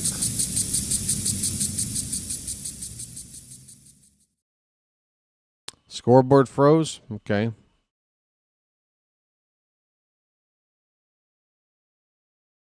Let's see if that helps. Tyler O'Neill at the plate. Gunnar at first with 1 down, top of the 5th. O'Neill takes a sweeper on the outside edge for a strike. Now what's going on with this crazy... What are you doing now? What are you doing, you dumb scoreboard? Excuse me. Who's the Orioles' all-time leader with a .656 winning percentage? Jim Palmer or Steve Stone? That's a trick question. I mean, obviously you want to say Palmer, but Steve Stone had that 20-win season. And yeah, the answer is Steve Stone. See, I would have gotten that. I knew that was a trick question. Steve Stone had one really good season for us, but I mean, come on. You can't sit there and cherry pick. How many years did Steve Stone pitch for the Orioles? 2 or 3? Versus Palmer's like 22? Come on. There goes the runner, and we got ourselves a stolen base. Gunnar Henderson, steal yourself another bag.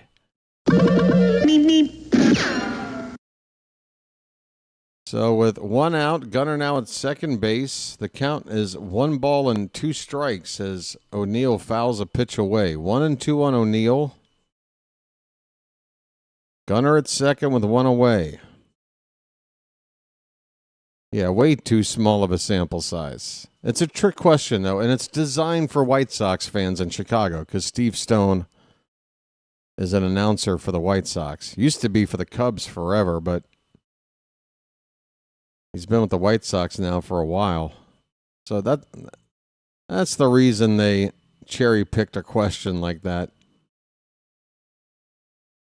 All right, 1-2, the count still on O'Neill.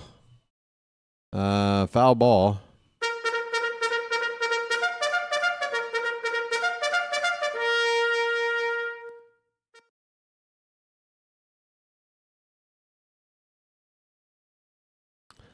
One-two pitch. Oh, check on Gunnar. That is going to be a pickoff or not? Man, that was close. Is Gunnar safe? Terrible camera work from Masson on this play. They're cutting around the actual action here. That was close. But Gunnar did get back in there. All right, 1-2 to O'Neill again. Wilson holds the ball a while. Here's the pitch. Line drive.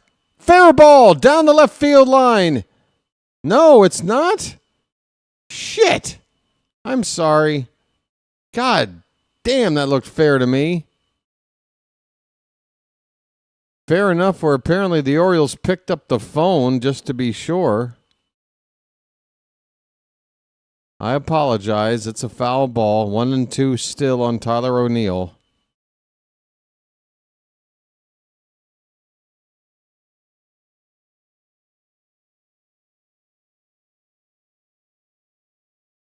The 1-2. That one's fouled back. Can we see that ball again and how close it was just to see? No, we're going to look at Gunnar again. Getting back to second. We already looked at that. Did the Masson team call it fair? Okay, I feel better. 1-2 to O'Neill. Outside, 2-2.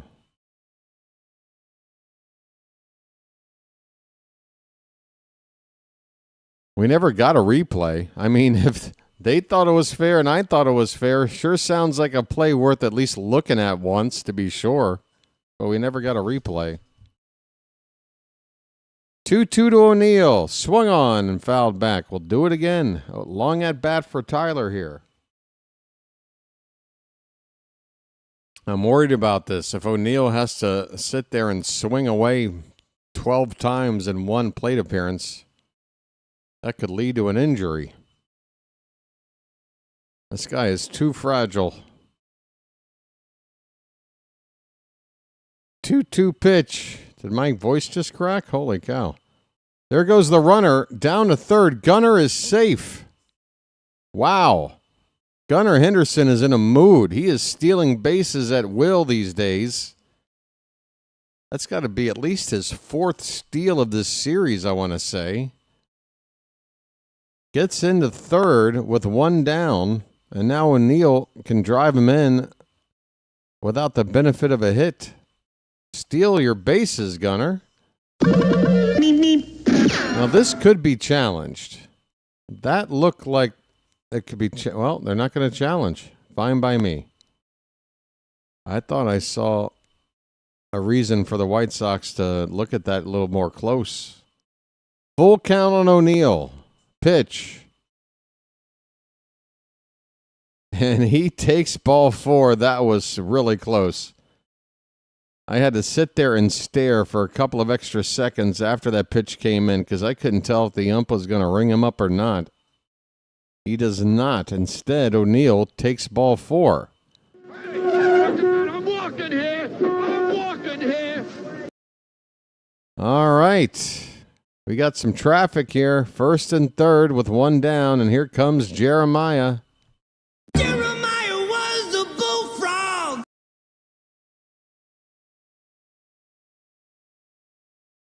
First pitch from Wilson is swung on and missed. A sweeper breaking below the zone. The Orioles have stolen 5 bases already today, the most they've done in a game since June of 2023. Remember 2023 and how we used to run the bases like crazy, folks? And we were good at it? Well, apparently if we play the White Sox, we can relive those memories. It's 0-2 on Jeremiah.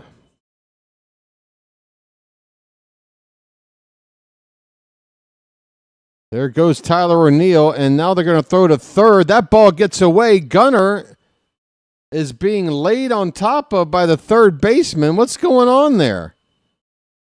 Is Gunnar hurt or what? Vargas, the third baseman, the catcher, instead of throwing down to second, was worried about the runner breaking from home plate, faked a throw to second, went to third, and I don't know what Vargas is doing, but he's trying to block the bag. He makes Gunnar fall over. I don't know what the hell. I guess he wasn't sitting on top of him. But man, it seemed like Gunnar, if he was able to get up on his own power, could have scrambled to home plate on that play.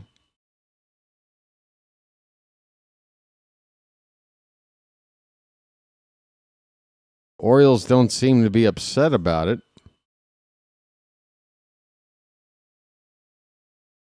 All right, big opportunity now for Jeremiah. 2 strikes on him, but now second and third with one out. The 1-2 pitch. Swing and a miss. Down he goes. He gave it a rip, that's for sure. He wasn't cheated on that swing, but he missed it.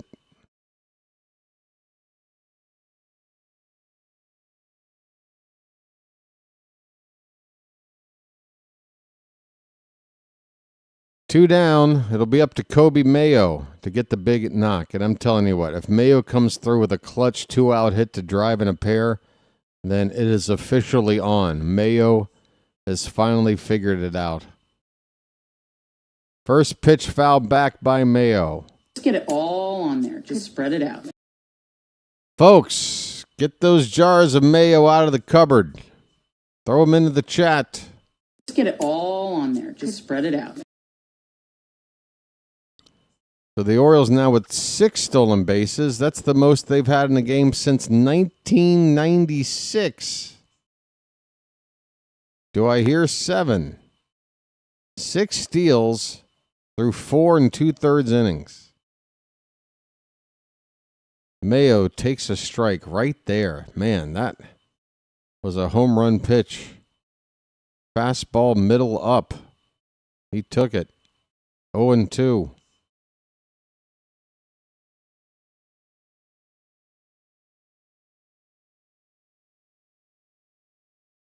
Oh, 2 to Mayo.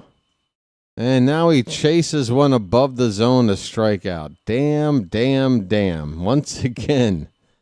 How do you take the one down the middle and then the same pitch elevated out of the zone? That's the one you swing at. Boy. The Orioles leave some men on base here. But what are you going to do? Risp. We got risped. We are heading now to the bottom of the 5th. This game is half over, folks. We've got a lead. And halfway through this game, looking for a sweep. How you doing, Charm City Chat? I'm going to get up and move around for a little bit. Be right back. Please hit the like button and subscribe if you haven't done so already. It's free. Hit the button at the bottom of your screen. Thank you.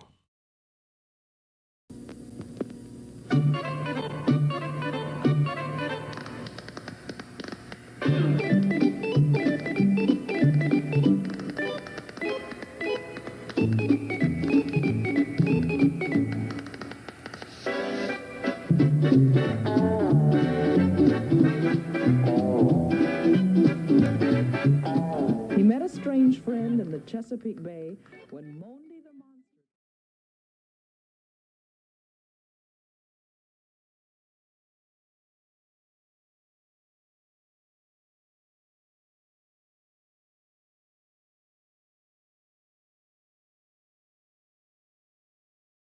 We might need to put out a APB on Miss Janet. I haven't heard from Miss Janet now in, what, a week? No hide nor hair from Miss Janet.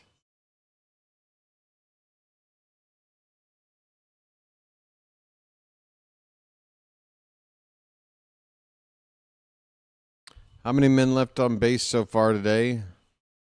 For the Orioles, they've left on 6. White Sox 2. 6 runs left on through the first 5 innings. Not good.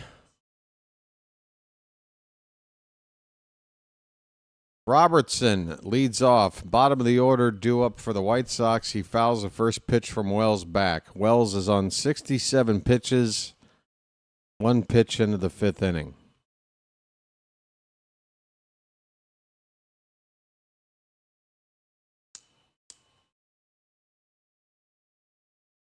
Change up bottom of the zone, called a strike. It's 0-2.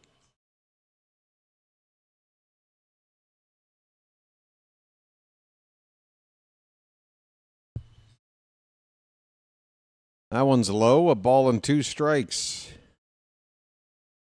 Folks, tomorrow night, game 1 of a 4-game series in Baltimore against the Yankees.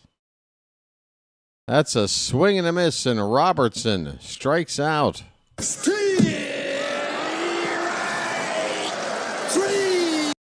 Well, y'all come back now, you hear? So, game 1 of the series, I hope everybody will be here for all 4. Game 1, first pitch is at 7:15 p.m. tomorrow. They finally figured out that starting games at 6:30 is stupid. So, the Orioles are doing the right thing and starting this game at 7:15. We'll be on the air at 7 o'clock sharp. Michael Taylor looks at a strike on a 1-0 count. He didn't like the call. I don't blame him. It's a 1-1 count on Taylor. So 7 o'clock, 7:15 first pitch. Cade Povich against Max Fried, a couple of southpaws. 1-1 pitch inside, 2-1.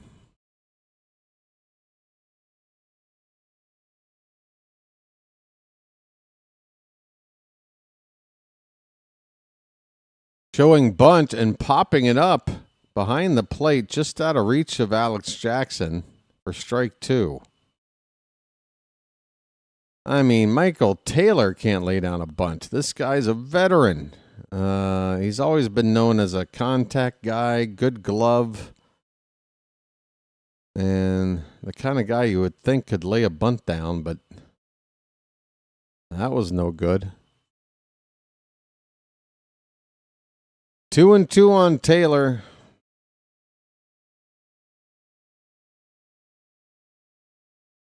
That pitch way high, full count.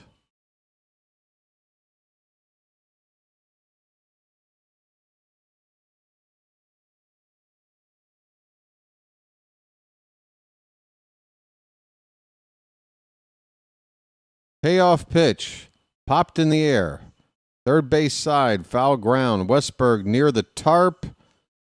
Makes the catch while sidestepping his way out of the way of that tarp. Nice play by Westberg to get the second out.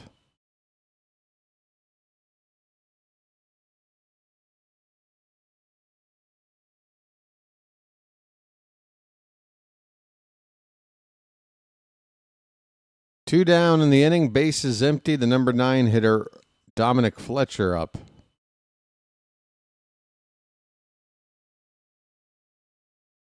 First pitch to Dominic is a curveball in there for a strike.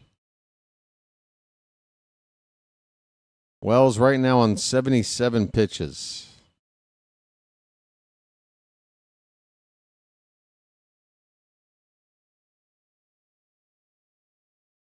There's a ball hit on the ground to first. Mayo will throw it to Wells, covering the bag, and that'll end the inning. All right, 70-something pitches. I'm thinking Wells can go 6.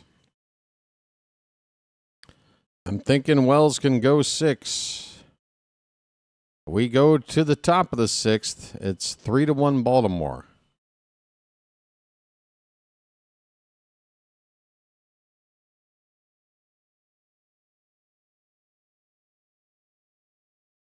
Whoops, what did I just click on here?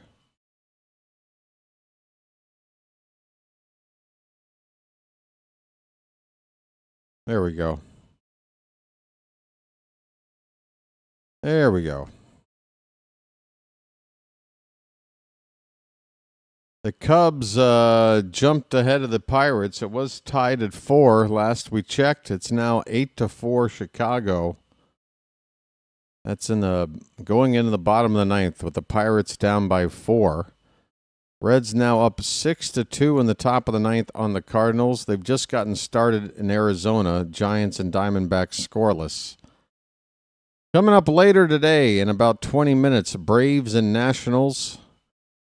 And then the night games get started with Cleveland playing Detroit. The Athletics and Red Sox going at it. Rays and Blue Jays. Padres and Mets. Angels versus the Brewers. Yankees and Twins. Mariners and Royals. Rangers and Astros.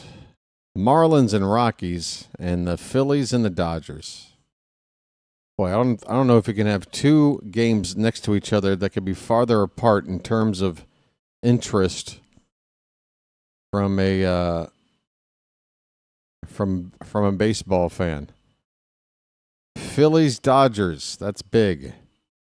Marlins Rockies, not so much. Grant Taylor, a new pitcher on for Chicago. Right-hander making his 32nd appearance. He's got an ERA pretty high, 5.68. Bottom of the order up for the Orioles, and it's Dylan Beavers. Nice beaver. Thank you. Foul back, 1-1. Yeah, no reason for Wells not to start the next inning. I'm not promising he'll finish it. All depends on how economical he can be with those pitches, but we'll see. He's got a shot at doing 6. That pitch inside, 2 balls, 1 strike.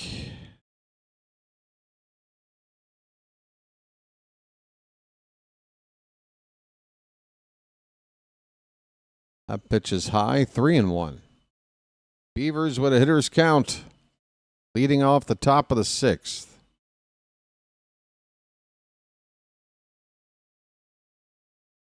Taylor's next pitch, high for ball 4. Take your base, Dylan. I'm walking here. I'm walking here. Dylan Beavers, all he does is get on base.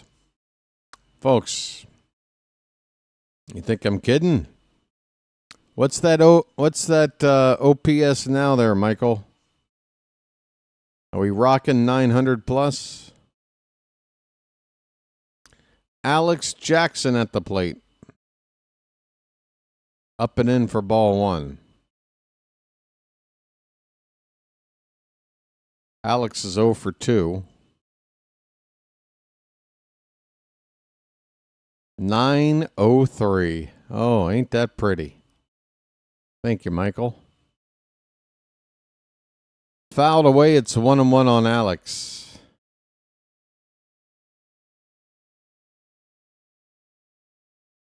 Look at this sad ass turnout. I mean, folks,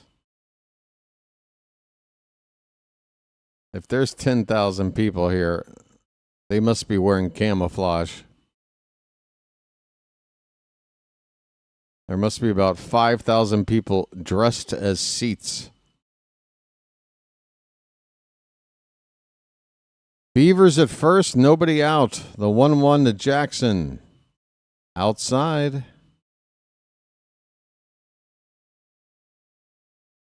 2-1.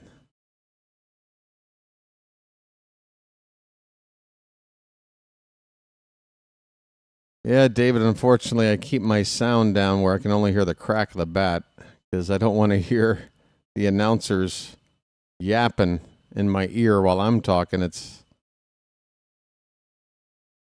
would give me a giant headache. But yeah, I could see how I think that's why in game 1 there was a ball hit off the bat that sounded so good. And I'm like, oh, that ball's crushed. And it was just like a routine fly ball.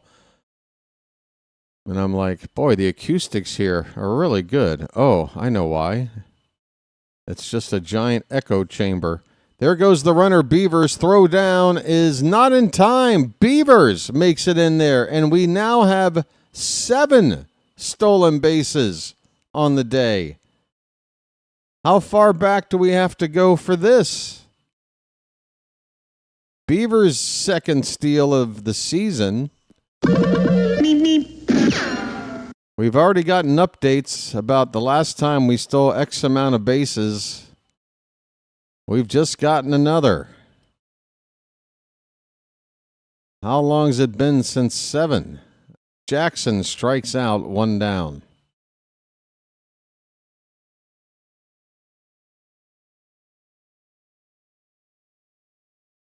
It was a close play. They got a decent throw in there. I mean, of all these stolen bases, not all of them have been easy. Some of them have been close.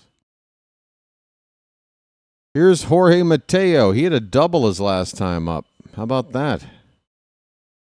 Takes a strike. Folks, you won't hear it often, but here's a bugle for Jorge Mateo.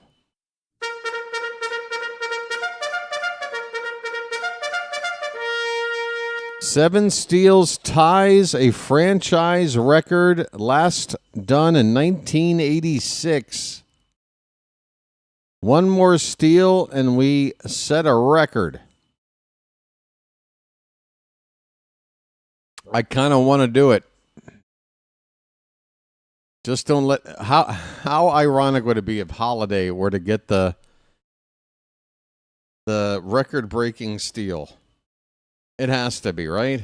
It's the only way for this to be hilarious. Jackson Holliday must steal the next one to break the record for this team. And if he gets caught trying to do it, I'm done.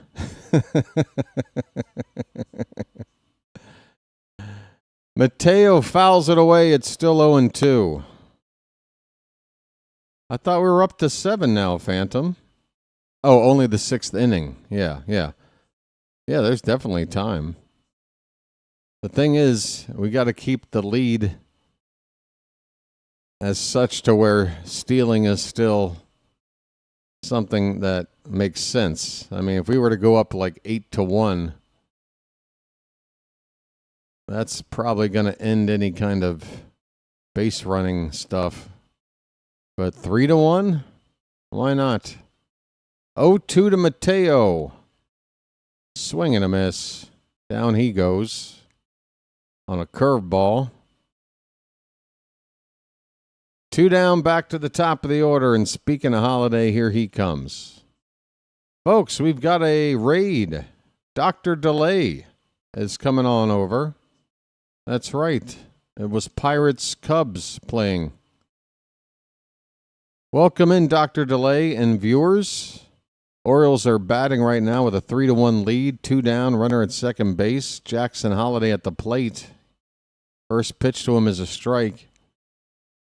The Orioles have tied a franchise record today with 7 stolen bases, and we're only in the 6th inning. That pitch way outside to Holliday. The count, 1 ball, 1 strike.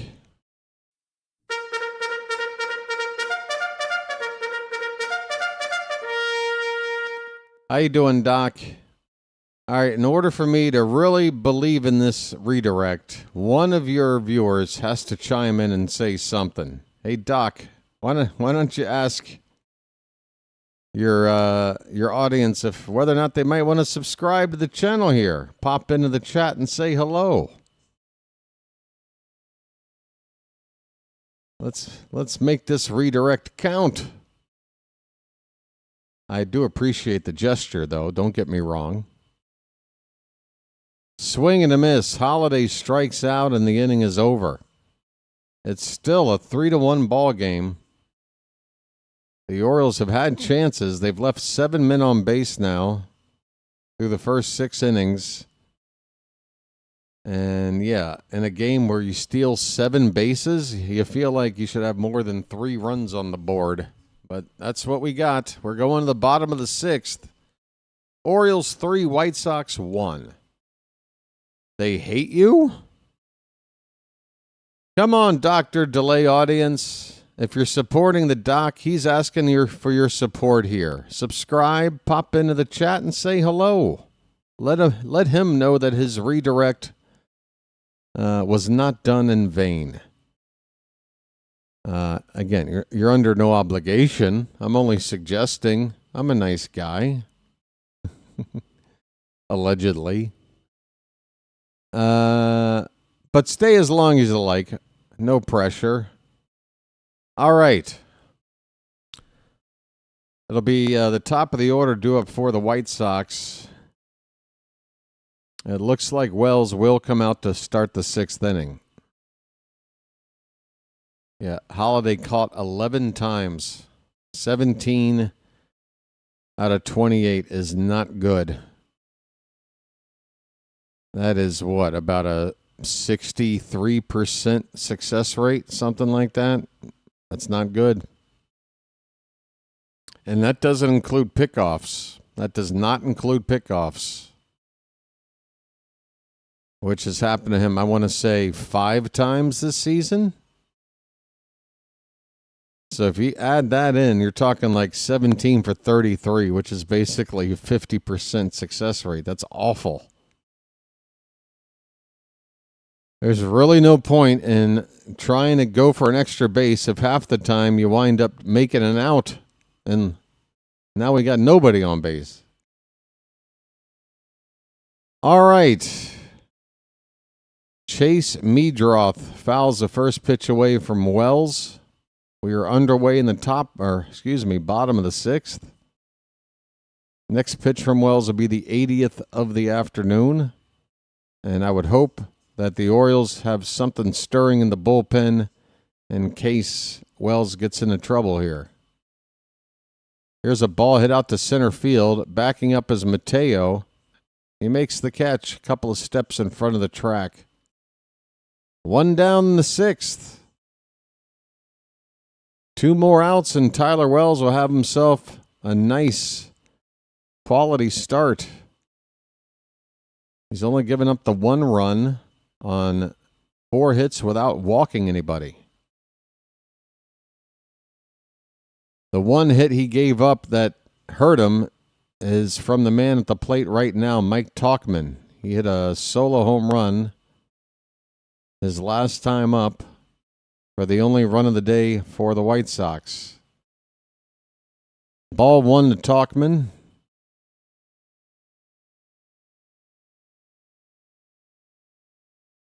This pitch is right in there for a strike, 1-1. Folks, be sure to check out Dr. DeLay's channel. If you click on his name right there in the chat, it'll give you an option to say go to his channel and check it out. Sign up. And if I'm not on the air, and he is, go check out the coverage over there. Not just baseball for Dr. DeLay, football as well. 1-2 on Tauchman. 1 out, nobody on. In the bottom of the 6th. Pitch. Fouled back.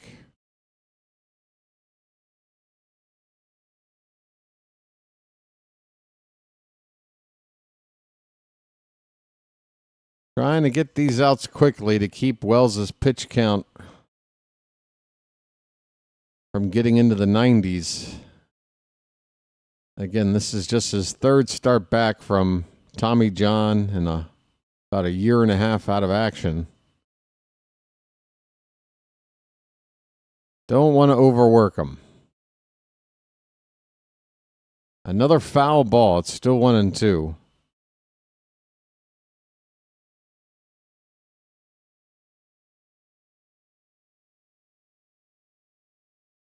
Pitch number 86. Swing and a miss. Tauchman chases a fastball off the plate outside.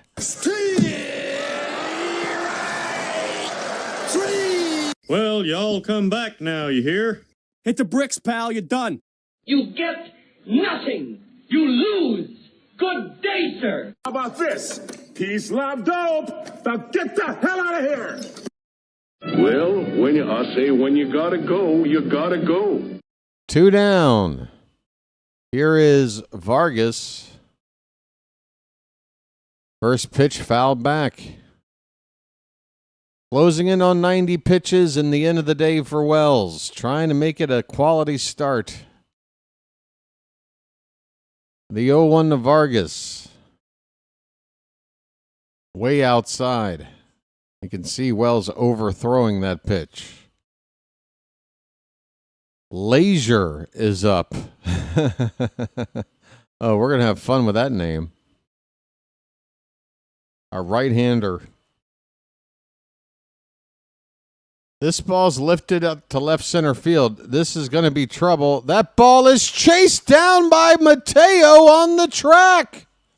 Jorge Mateo, using that sprint speed, closes this ball down up against the wall in the deepest part of the alley here. Jorge Mateo. Credit where it's due. Wells with a round of applause. It ends the inning and will probably end the day for Tyler. How about that catch from Mateo? I mean, it looked like he was running a 40-yard dash along the track. Makes that catch. At the end of 6, the Orioles lead it 3-1. 6 innings for Wells, 4 hits, no walks. So that is a whip of what, like .75? 1 earned run. His ERA is at 2.04. 4 strikeouts. It's been a fantastic return in the first 3 starts back for Tyler Wells. Quality start today. 3 innings left to play. The Orioles do need to get some more offense to make this comfortable. They scored their 3 runs, 1 in the first, 2 in the fourth. Last couple of innings, they've gone quiet. It'll be the heart of the order coming up here, though, in the top of the 7th. Westberg, Gunnar, and Tyler O'Neill. 2, 3, 4 batters. Right, Phantom? I mean, when Mateo came running through from the right side of the frame at the speed he was running, first of all, I wasn't even sure that was a person. That looked like a UFO flying through the screen.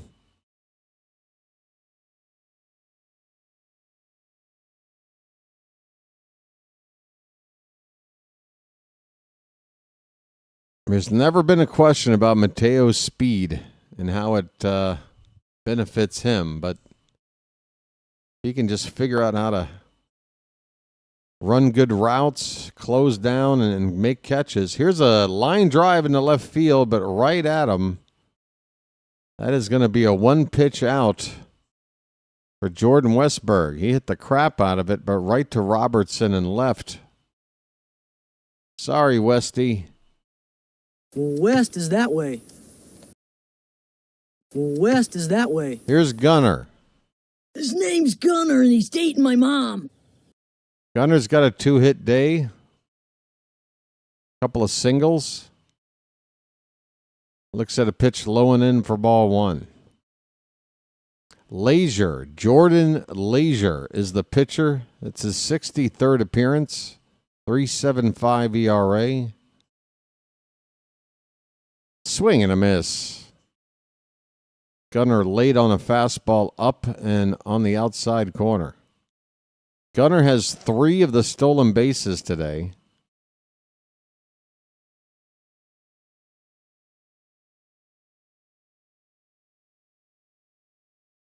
Another cut on and miss. That pitch up. 1-2 on Henderson.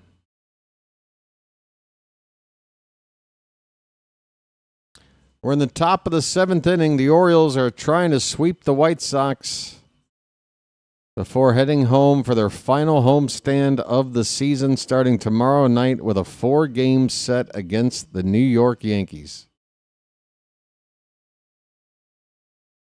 1-2 to Gunnar. Fouled back.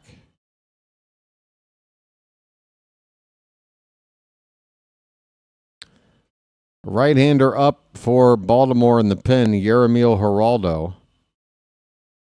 Interesting how the sunlight is caked. It's baking into that bullpen area, but the mound that Geraldo's on is in the shade. He's got just enough room to stay out of the sun. Gunnar with another foul ball. It's a ball and 2 strikes. So Gunnar with 3 steals today. O'Neill has a pair. And then individual steals from Mateo and Beavers. Fouled again by Henderson.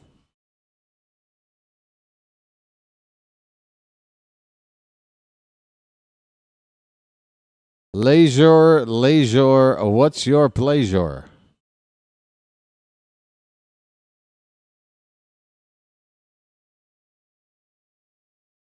Another 1-2 pitch.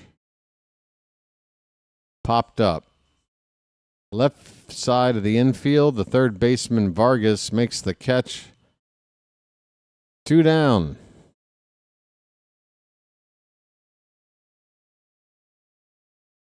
Here comes Popeye, folks. Ahoy there! Anybody home? O'Neill 0 for 1, but he has reached base twice with walks and has stolen a pair of bases. Takes up and away for ball 1.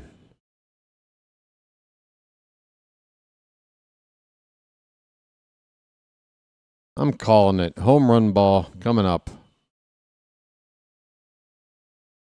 1-0.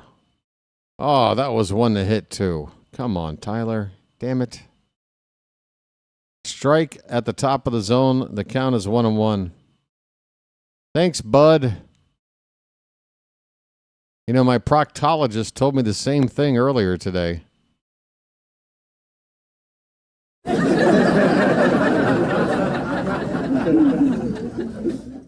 2-1 the count on O'Neill.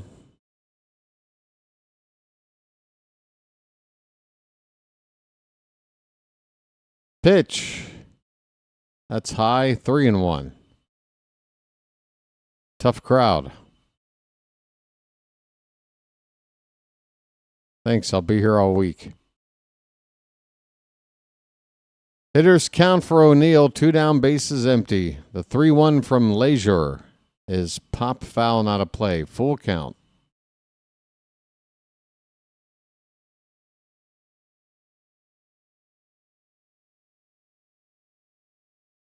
Anybody in the Charm City chat planning on making it out to the ballpark this weekend? Or if not, for the Rays, one more game check out in person this season? 3-2 pitch is high. O'Neill walks for the third. You called that a strike? Mancelino, get out here and get ejected. O'Neill, don't go anywhere. No. The worst call. The catcher has to put his glove up like this. What are you looking at, Blue? Who do you think's batting up there? Wilt Chamberlain? That pitch was neck high. What the hell are you looking at? Unbelievable. I mean, did they just take mental health days? Did O'Neill get ejected? I mean, Mancelino should have been out there lickety split. Again, you can't sit there and bark at the ump for everything. But right there is egregious. That is egregious. Come on, Tony. Get out there and get in that ump's face. I mean, this whole series, they've been making some pretty crappy calls. That one takes the cake. That was the time to do something. And yeah, again, if something's a little bit inside or outside or low, those are tougher for the ump to see. When the catcher has to do this to get the ball, you don't need any training. It's high. Hello? Seventh inning stretch time. Did I lose a sub again? Look at this. It's back to 3,500. Am I looking at this right? Oh, no. It still says 3,510. Okay. Oh, I see. This was paused over here. Oh, no. It still says 3,510. Okay. This monitor was paused. All right, folks, guess what? Seventh inning stretch. BW's about to blow a major blood vessel here. But before he does, he's going to try to throw some cakes on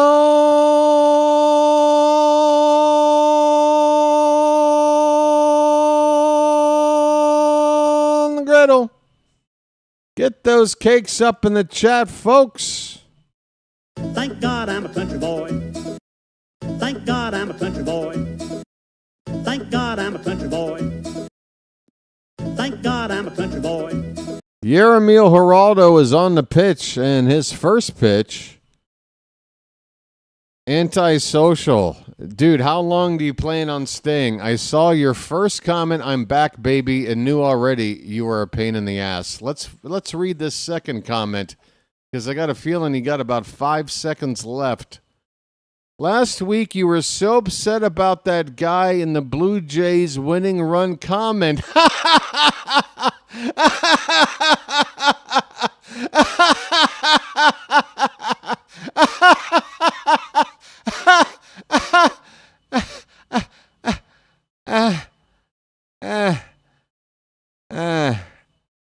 That was great.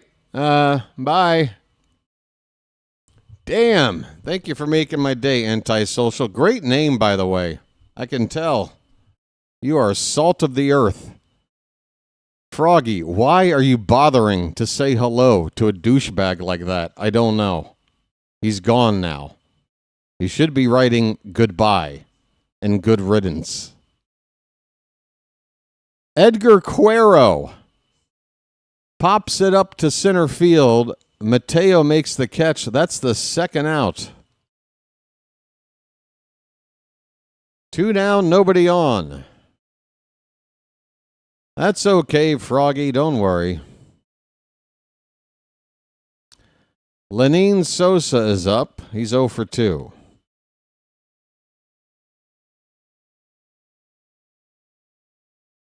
I'm just like waiting for somebody to effectively come at me. Like, could you try a little harder?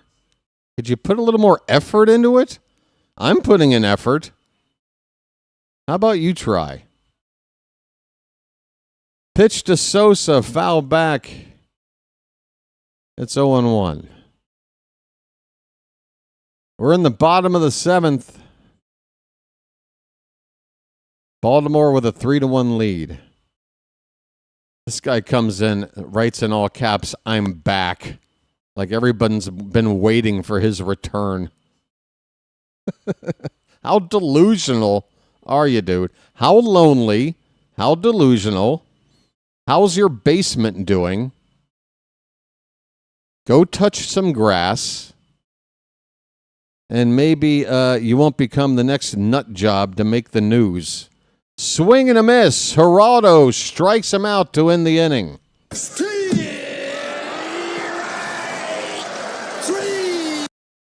Well, y'all come back now, you hear? Just a little bit of advice from old BW there, Antisocial. I mean, you got a name Antisocial. You're an agitator online. Let me guess. Do you spend time on Reddit? Maybe a little 4chan action?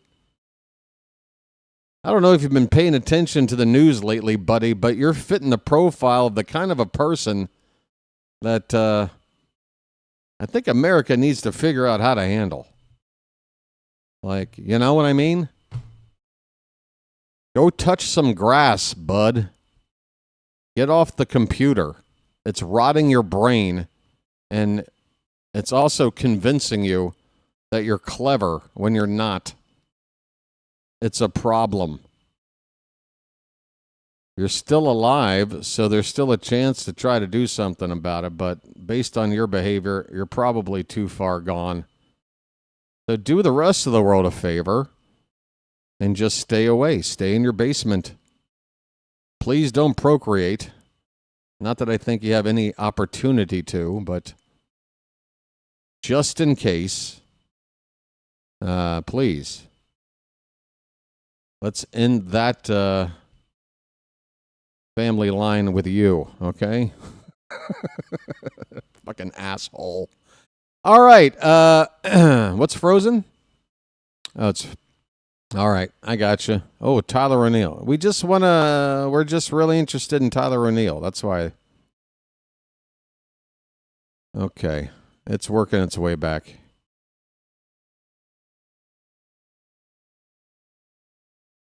I'm back.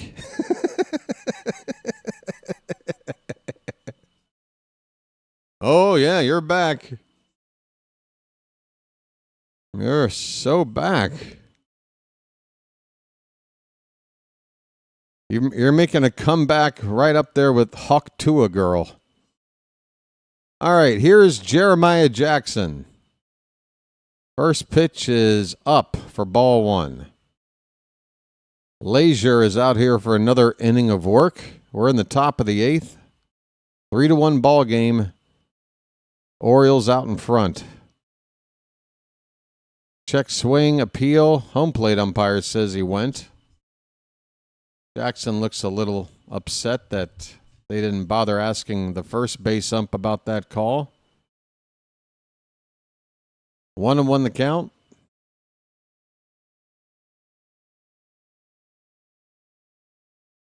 That ball's lifted into center, but right there to make the catch is Michael Taylor. 1 down in the top of the 8th. Kobe Mayo, he's had a good series. I'm seeing some really positive signs out of Mayo here lately.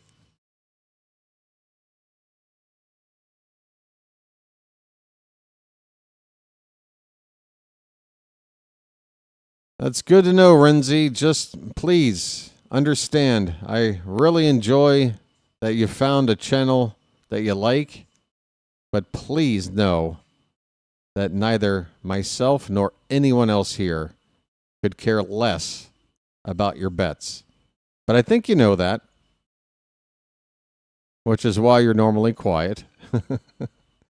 Popped up.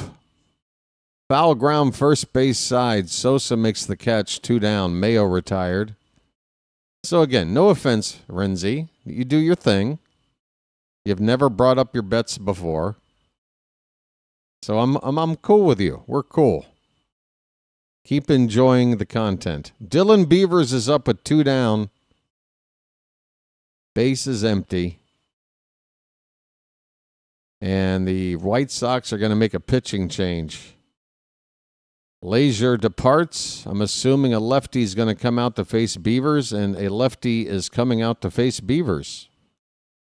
2 down in the top of the 8th. Break in the action. I'm going to step away from a moment. Folks, please hit the like button and subscribe if you haven't done so already. What are you waiting for? And I want to thank you very much for that. I really do.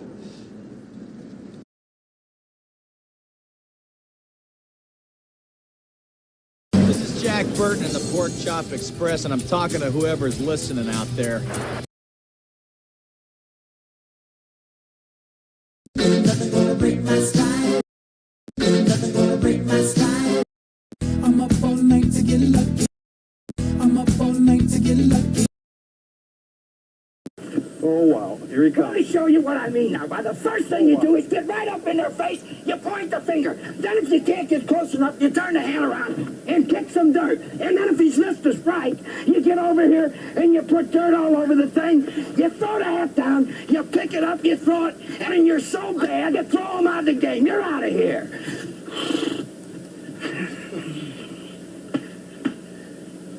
That's the way a major league manager should. I learned something, buddy boy.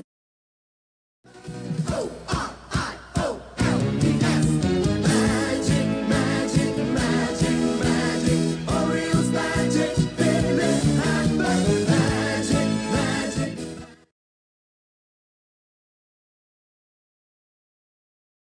Magic, folks. It's the magic of Orioles baseball. Hey, we're running out of time to break the all-time record for most stolen bases in a game. We've got one more out here in the 8th and then the 9th. Beavers at the plate, takes low for ball 1. Nobody on base with 2 down. Brandon Eisert is the new pitcher, the lefty making his 67th appearance, a 4.23 ERA. Slider for a strike. It's 1-1 on Beavers. Folks, this could be your last chance to show me those lovely beavers in my chat. Nice beaver. Thank you. I love a good beaver. That one's low. 2-1 the count.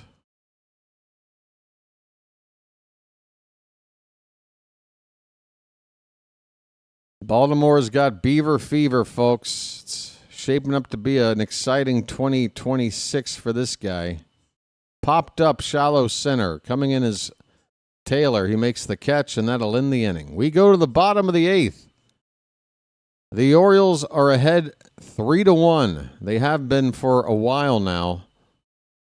We need some good bullpen action here, these final 2 innings, in order to lock in this sweep.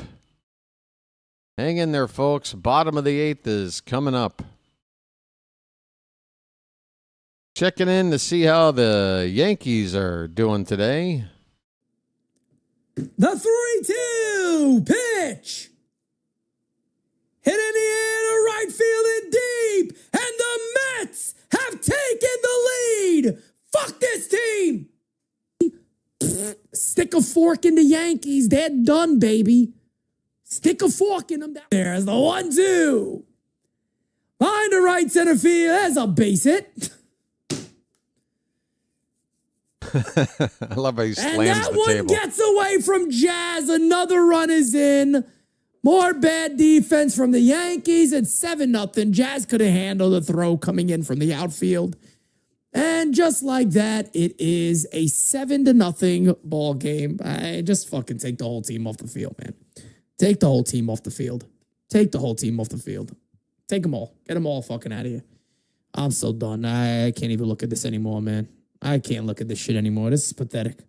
This is truly disgusting. This is disgusting. Stick a fork in the Yankees. They're done, baby. Stick a fork in them.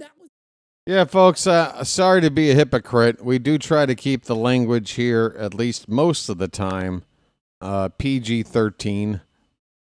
But what I'm playing for you, it's news. You know, if you're watching the news and breaking news is happening, they don't censor it. They got to give it to you raw, because that's the real news. I'm just giving you the real news going on with the Yankees. As the 1-2 hit right back to Louis. Goes the second one. On the first, Jazz throws it. What the fuck was that? Jazz. You see what I mean? Rico Garcia is on the pitch. It's the bottom of the order due up for the White Sox. Robertson leading off, fouls the first pitch back. So I don't mean to step on Froggy's toes. What Froggy says is true. Try to keep it PG-13.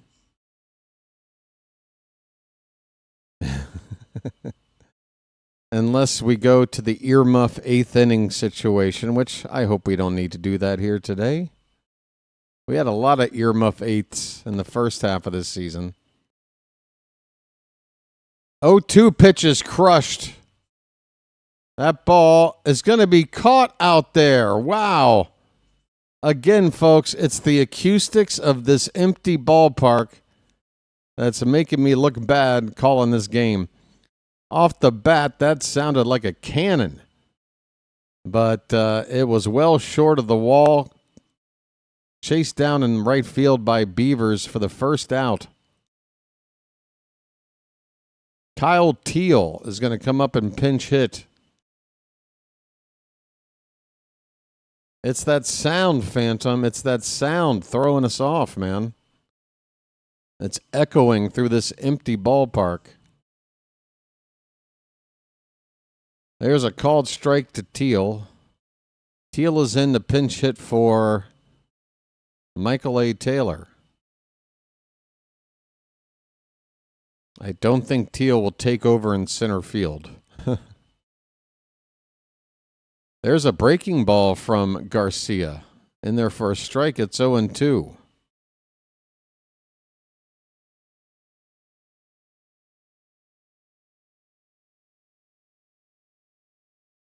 Yeah, it sounded as good as it looked then, because I thought it was trouble. The 0-2 pitch. Swing and a foul. Oh, I lost sight of the ball. Thought he might have missed it. It's 0-2 still on Teal. One out, nobody on in the bottom of the eighth. Rico Garcia. Again, yesterday he only had to throw 6 pitches, so he is available, obviously, today. Probably won't be for game 1 against the Yankees tomorrow night, though. That pitch is high. 1 ball, 2 strikes.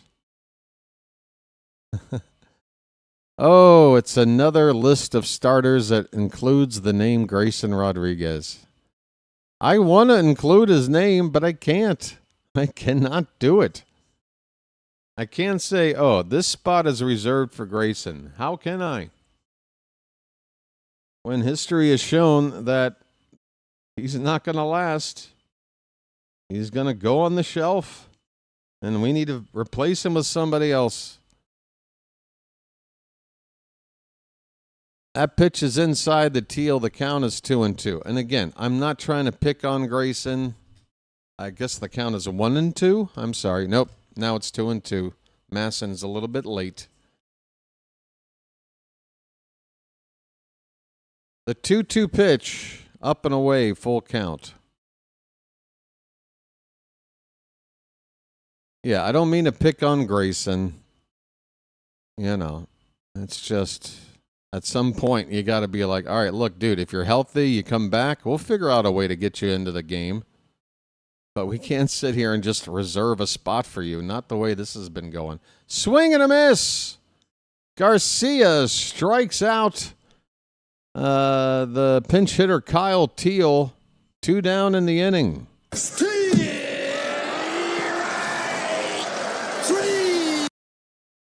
Rico. Vale, vale, da. Suave. 2 down for Fletcher. And he fouls one away. Strike 1. So if we get Fletcher here, it'll be the top of the order in the 9th.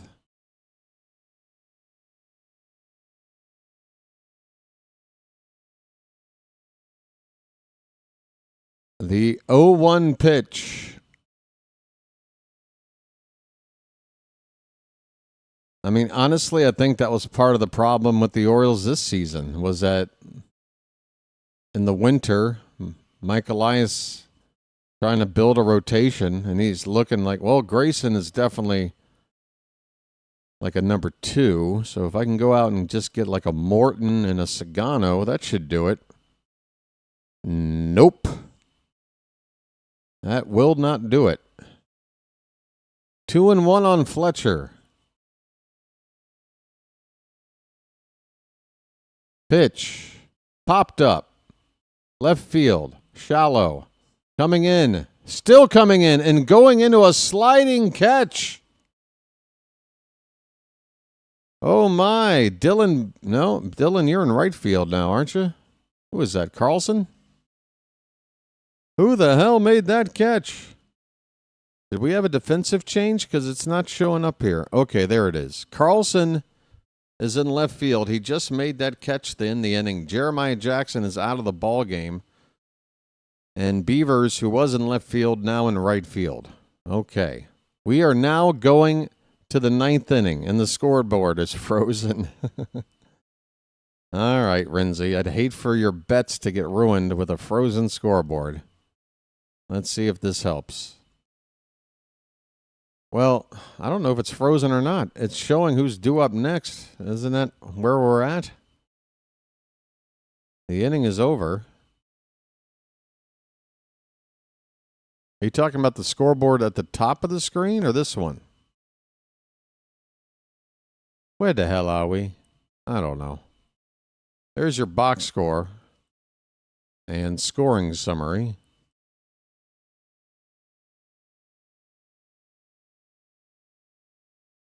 Yep and yep. It says middle of the 8th.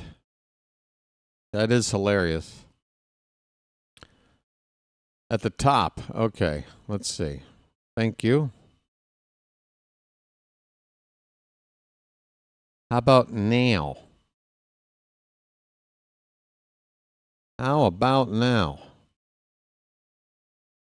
I honestly can't see. On my monitor, the board at the top, I can see 3-1, but what inning it is, I can't see. It's too small. That's what she said. All right. Top of the 9th. All right. Cool. Cool beans. Brooks Baldwin is now in the game in center field after Taylor was lifted for a pinch hitter. 8, 9, and 1 batters due up for Baltimore. Alex Jackson is 0 for 3. Thank you, Renzi. Hello there, Carl. What's that about Ragsdale? Claimed by the Braves? Well, I'm happy for him. Honestly, I'm happy for him. And I hope the Braves give him a better opportunity to establish himself than we did. Because that was a mess. 1-0 is swung on and missed. It's 1-1 on Alex Jackson. We're in the top of the ninth. We've got a 3-1 lead. Outside. Outside. I am running out of juice, folks. These middle of the night games, this far into a season, I'm telling you folks right now, I hope that I've been calling a game and you don't feel the lack of enthusiasm or passion coming through. I hope I still have it. My body is saying, go to sleep, you moron. It's 3:37 in the morning. What are you doing? We got ball 4, folks. It's a leadoff walk to Alex Jackson. That's a nice start for a rally. Take your base, Alex. I'm walking here. I'm walking here. John M. is here. We got to 100 likes. Fantastic. Folks, we got a lot of people here. I'm a bit surprised. 176 people currently in the room. If you don't mind, hit that like button. We're only just got to 100. We can get to 150 easy based on the numbers I'm looking at. Just tap that thumbs up at the bottom of your screen. We're in the 9th inning, so there's not a whole lot of time left. Jorge Mateo at the plate. He's got a count of 1 ball, 1 strike.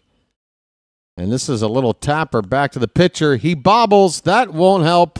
You can't bobble a ball back to you with Mateo going down the line. Isert can't pick up the comebacker, and Mateo will reach. We'll see if they call this a hit or an error. I feel like you got to call it an error. You got to pick up that ball on 1 try and throw him out. If it is an error, it'll be the second of the day for Chicago. First and second for the Orioles now with nobody out, and now the top of the order up for Holiday, who's 0 for 4. He's due. Holiday shows just the most ridiculous non-bunt attempt I've ever seen. Like, what are we doing there? What was the point of that? He takes strike 1. And now a big swing and a miss. It's 0-2. Come on, Jackson. What are you doing, man? Let's not get cute. Lock in here. The 8 and 9 batters got on no problem. 0-2 pitch. Holiday strikes out on 3 pitches. Holy cow. That was bad. What was that at bat? He shows bunt without really, and I'm so sick of this, like, showing bunt with no intention of trying to bunt just to take a strike. How does that help? All right, 1 away for Westberg. He's looking for his first hit since coming back off the DL. He did walk twice yesterday, but he's 0 for 6 between yesterday and today.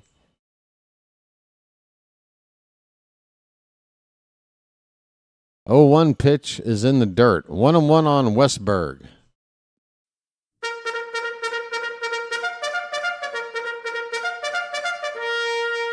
Charm City chat, maybe we can help Westy out with some of those Westberg emojis. John M. is on it.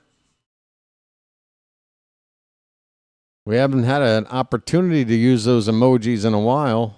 Swing and a miss. Strike 2 on Westberg.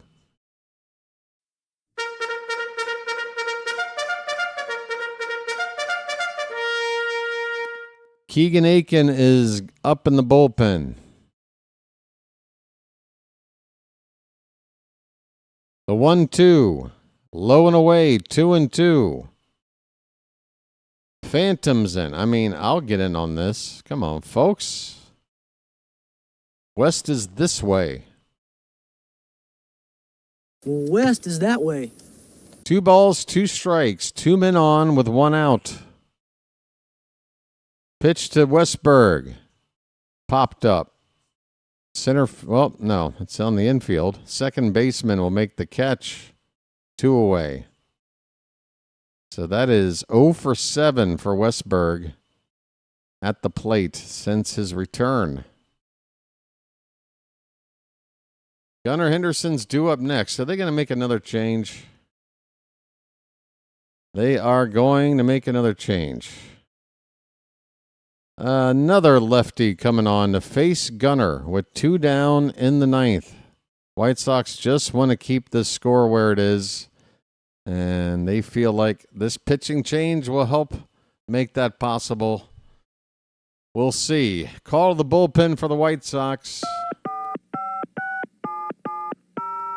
And yeah, folks, we got a break in the action. Check it out. We've been streaming today for 2 hours, 46 minutes and change. I think I've brought up the like button once, maybe twice. We've got a lot of people here for the end of the ball game, and I'm asking you folks to please help out the channel.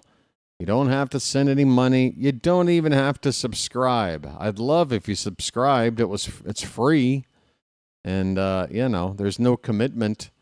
But if I can't get anything like that, if you could just tap that thumbs up at the bottom of your screen, maybe the Charm City chat here can help me convince you. Every time I bring this up, I'm like, hey, Charm City chat, maybe you could help me convince some people.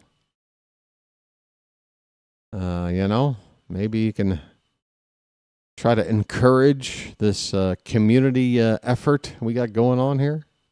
I don't know, just a thought. We all want to see the channel grow.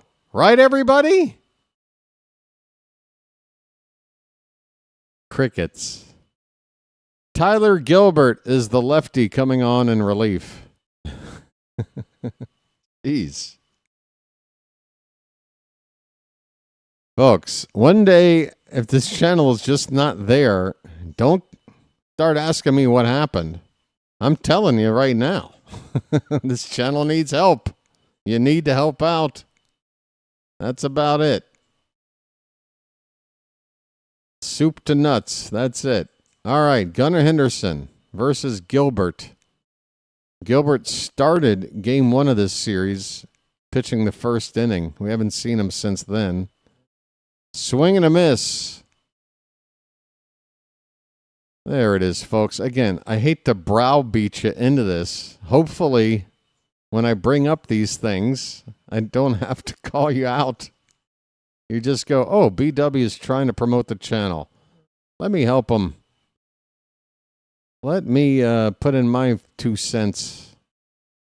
It really does help, guys. I would not bug you about it if I thought it meant nothing.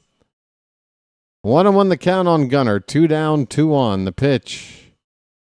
Called a strike. Front door sweeper. So it looks like it's going to be Keegan Aiken for the 9th inning.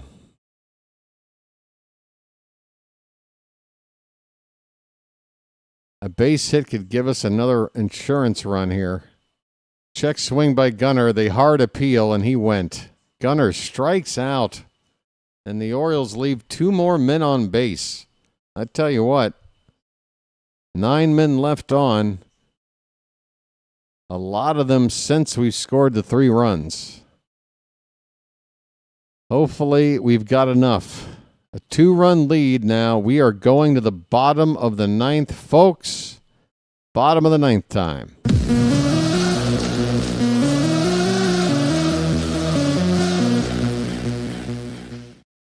Now, we've got another thing we like to do around here, and that is when we've got a lead in the 9th. And we're trying to get those final 3 outs and shut that damn door. What do we like to do in the Charm City chat? Michael knows. Close the door. Close the door. Close the door. We're trying to close the door. And we are Charm City. We're going to have some heart. I'm going to spy on you right now. I am spying on the chat. Let's see. There they are. Oh, there they were. Oh, there they are. Hearts. Heart, everybody. Ooh, what about love? I only want to care about you. Oh, what about love? I hate that band. All right, we're going to close the door. We're looking for a sweep. In fact, hold on a sec. I want to have a prop ready. Just in case. Just in case. I need a prop.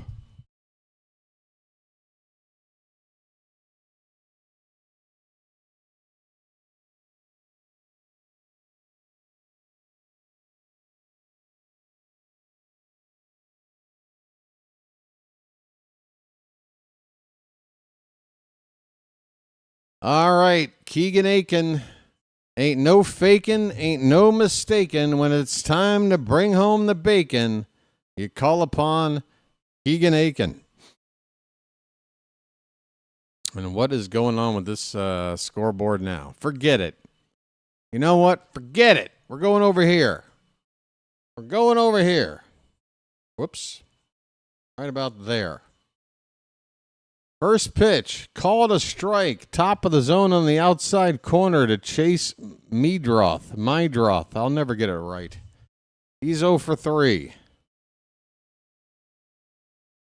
That ball is a little cue shot into right field for a base hit. Oh, boy, you don't want to see that. Leadoff man on. Opposite field single. I mean, it's a good pitch from Aiken. What can you say? Just poked out there by Meidroth.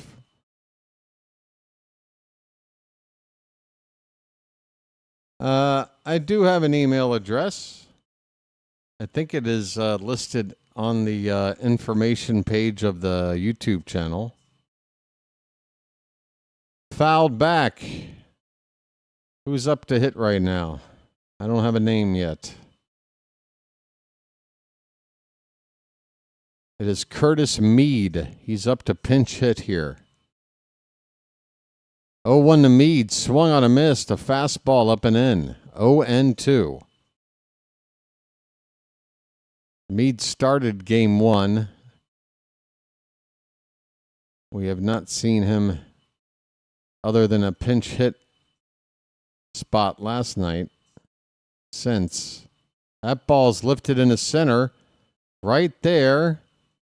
Is that Cowser into the ball game? That's definitely not Mateo. Catch is made in center field. Yes, Colton Cowser in as a defensive replacement for Mateo. Thank you. Thank you, Tony, for thinking of doing that. All right. Miguel Vargas, 1 on, runner at third. A ground ball could end the game. And there's a swing and a miss. It's 0-1 on Vargas. He's 0 for 3. A strikeout, a ground out, and a fly out. 0-1. That's high.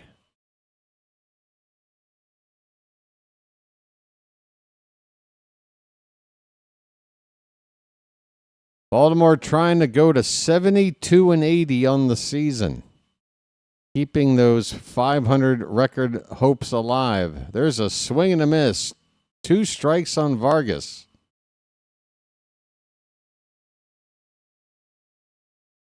There is some chatter in this small crowd here, and I don't know if it's White Sox fans or Oriole fans. 1-2 pitch. Swung on and fouled off. Still 1-2.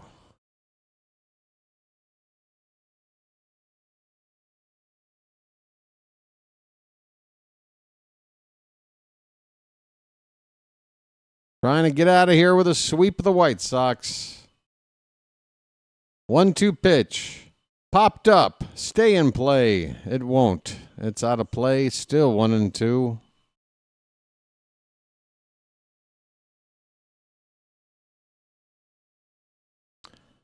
There's a lot of shadows on the right side of the field. First base and right field. Sunshine everywhere else. That pitch way off the plate outside. Count even up at 2-2. In fact, it might be a little difficult for the hitters at this stage because right now the pitcher is throwing from the sun, and as soon as that ball leaves the hand, it's going into the shade. 2-2. That ball's hit out to left and well. And racing it down is Carlson. He makes the catch. Throw back in. Oh, another fine play in the outfield here late in the ball game for Baltimore. Carlson had a long way to go. Could not afford one bad step. He chases this ball down. We got one more out to go.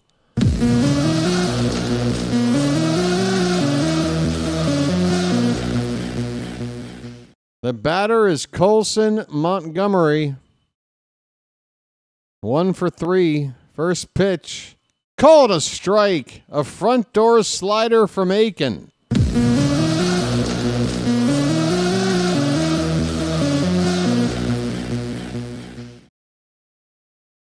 Next pitch. Outside corner, strike 2.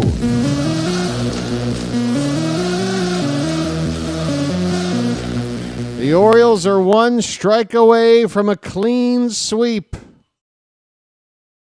Well, if you saw last night's game, maybe not all that clean, but, you know. The 0-2 pitch. Popped up. Left field. Carlson's under it. He's got it. And the Orioles wrap up this road trip with a sweep and break even on this 6-game trip. They get swept in Toronto. They sweep the White Sox. Final score, Orioles 3, White Sox 1.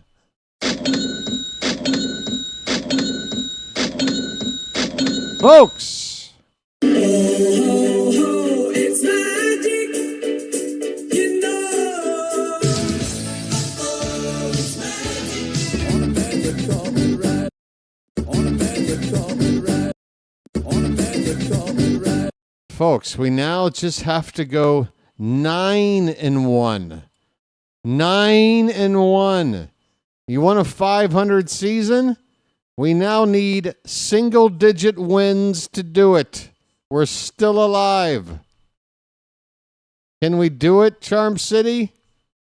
Again, the combination of pulling that off and doing it at the expense of the New York Yankees is something BW would be willing to give up his left nut for.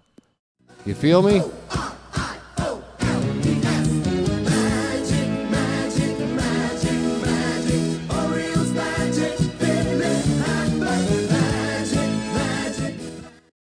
One more time.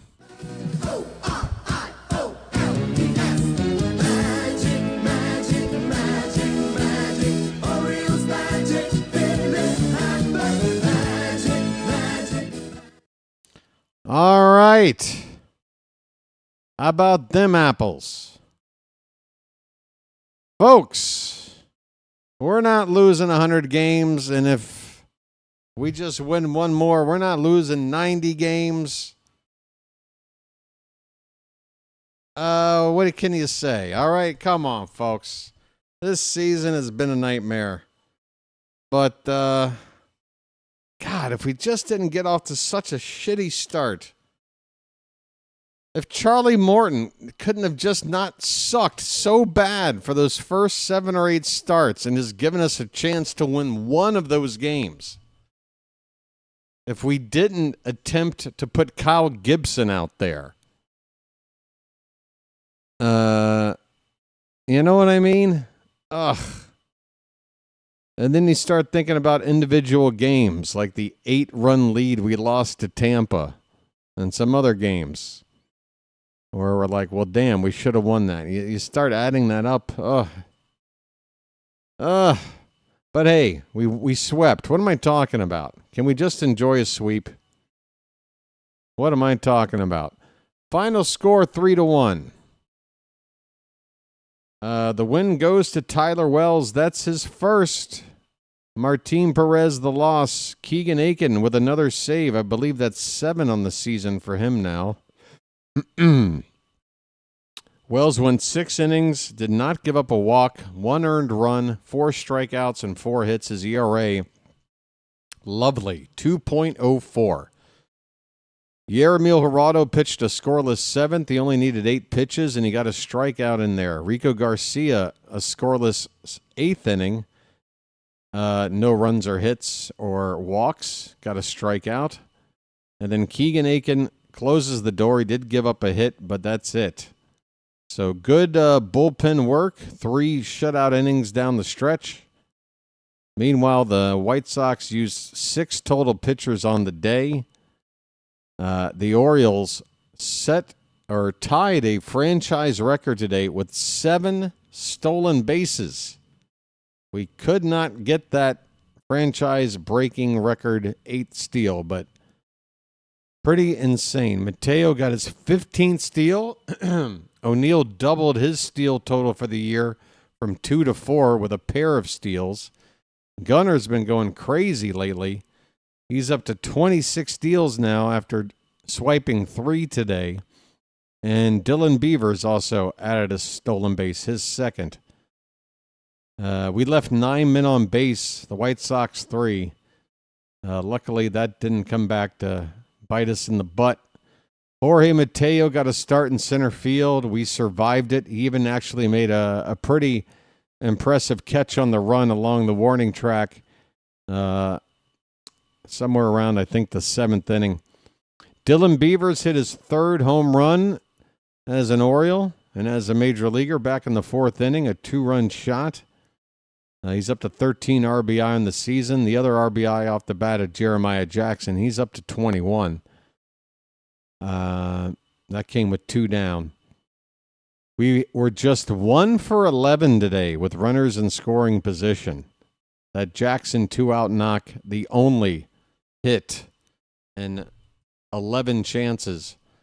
So there you go. We left a lot of men on base. We did not knock them in, but we still beat the. I mean, this is how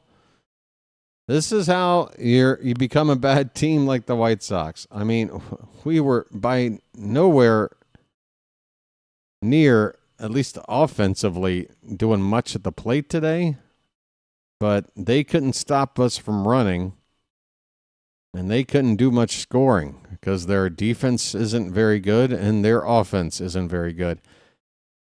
Time of the game, 2 hours and 42 minutes. Attendance is 10,900 and change. I think that's a bunch of malarkey, but it's still a pretty damn small crowd. All right, let's look at tomorrow night because we're just now getting started. Looks like somebody just supported over here. Hey, person who just sent a Ko-Fi donation, would you like to be thanked here in the chat? Again, how do I do this without you calling yourself out? But there's a certain kind of, what would you call it? An apparition, a some sort of supernatural cloaked figure. I don't know. I'm dancing around your name, buddy, but I see your donation over here, and I see your 3 birds in the chat. All right, I've called you out. Thank you, Phantom. Yes, it's you. It's you, Phantom, and I see it right here, and I'm typing, and thank you so much, buddy. Thank you so much. And I only send private messages. That's the benefit of donating over here. Folks, you want to talk to BW one-on-one? Come over here. All right. Typing back to Phantom live on air.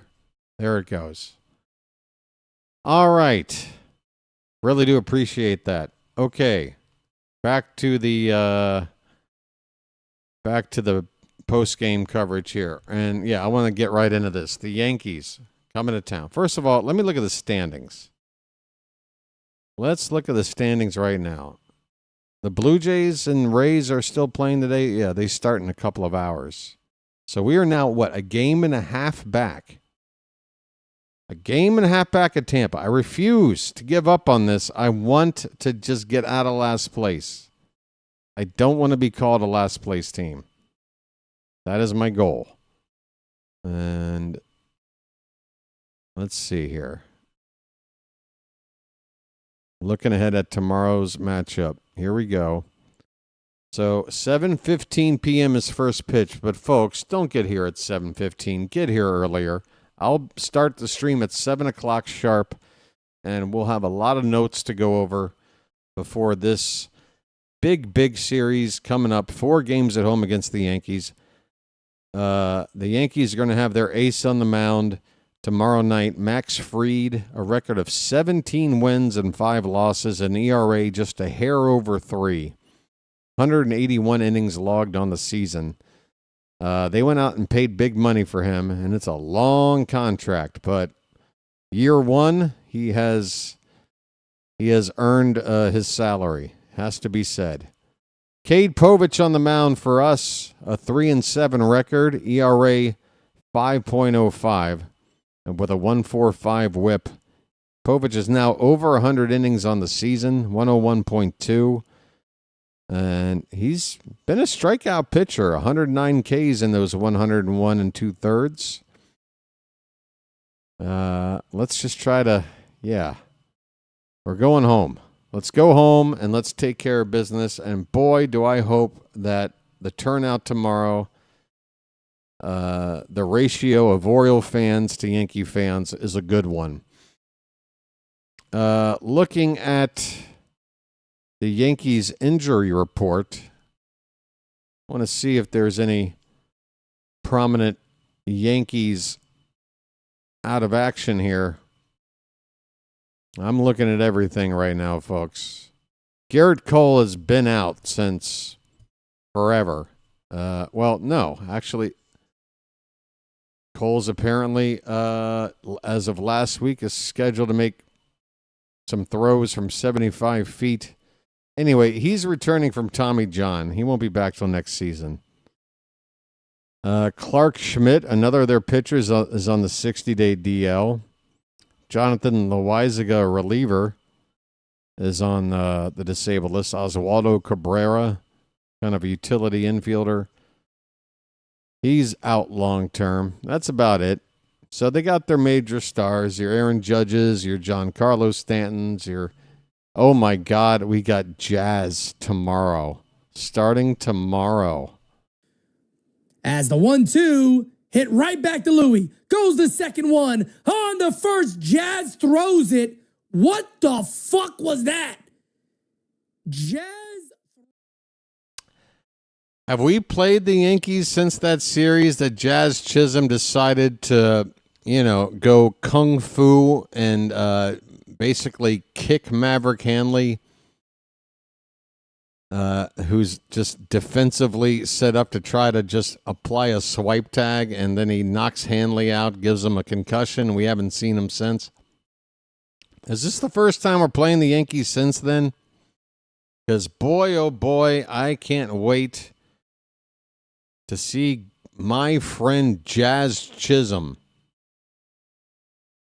Ugh.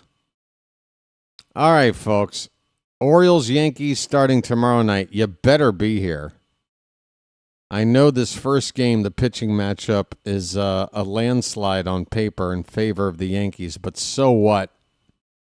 It's a division game. We've had this team's number here over the past few years, and I'm ready to play spoiler against the team I hate more than any other team in any sport. Hell, I hate him more than any other entity. Anything. I hate him more than the Department of Motor Vehicles. All right? So coming back tomorrow for that, folks. 7 o'clock sharp. Do not mess around. I want you to be there. Hey, I want to say thanks to Dr. Delay for the redirect earlier. I appreciate that, buddy. Don't worry. I will return the favor when the situation presents itself. Thanks to the mods here in the Charm City chat for keeping the chat nice and charming. Thanks to everybody else who chipped in by hitting that like button. We got over 120. We had some super chats come in. I basically had to pander for it. Also, some donations on the Ko-Fi website. Guys, honestly, it's so needed. I don't know how to word it without sounding either desperate or like some kind of shyster, but this is, again, there's no trickery going on here. I'm trying to just earn enough to be able to do this. And, yeah, when you look down and you realize, these last 5 games, I've been averaging a grand total of $7.60 per game. That's not going to quite cover expenses. So when you guys do donate, trust me, you turn, a minuscule amount of revenue into something that's actually I can live off of. It makes a big difference. I don't expect people to do it every night. And in a perfect world, people kind of, take turns doing that kind of thing. So nobody's doing it all the time, But yeah, that's the whole thing with that. Hope you understand. Anyway. Oh, Tom has a question. Mansolino being interviewed right now. Let me get my glasses on, Tom, just in case. If you had to choose between making the playoffs and losing in the first round or going 7-0 and knocking the Yankees out of the playoffs, which would you choose? If you're telling me I'm getting knocked out in the first round, Tom, I might sound like I'm giving you the wrong answer, but I choose option B because you're telling me there's no chance to get past the wild card round, which I've already been there and done that for 2 years straight. Honestly, if we were to do that again, that would be painful. So knowing that we can't get any farther, never mind win a World Series or a pennant, then yeah. Yeah, I would absolutely take option B. Kick the Yankees' ass, knock them out, and laugh my ass off until mid-February. Yeah. I think everybody else here is on the same. Again, you gave me the perfect qualifier. If it was just make the playoffs versus this, then I'm saying make the playoffs. Because any kind of a chance to win it all, or even just a pennant, I'm going to take that over a grudge against somebody I don't like. But if you're telling me what you told me, then yeah, I think I'm taking option B there. Okay. Let's see if there's somewhere I can send you. It's a little bit after 5 p.m. back on the East Coast. I'm going to try to get a couple hours of sleep in here before the sun comes back up. Easier said than done, but I'm going to try. Are the Phillies in? No, they're not on right now. All right, let me go in here manually and see what's shaking around YouTube.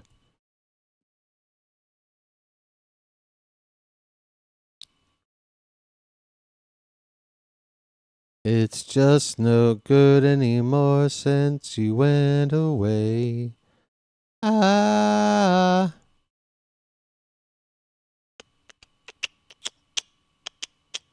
Stand by, folks. I'm just looking to see where I might send you. 1 is the loneliest number that you'll ever do. 2 can be as bad as 1. It's the loneliest number since the number 1.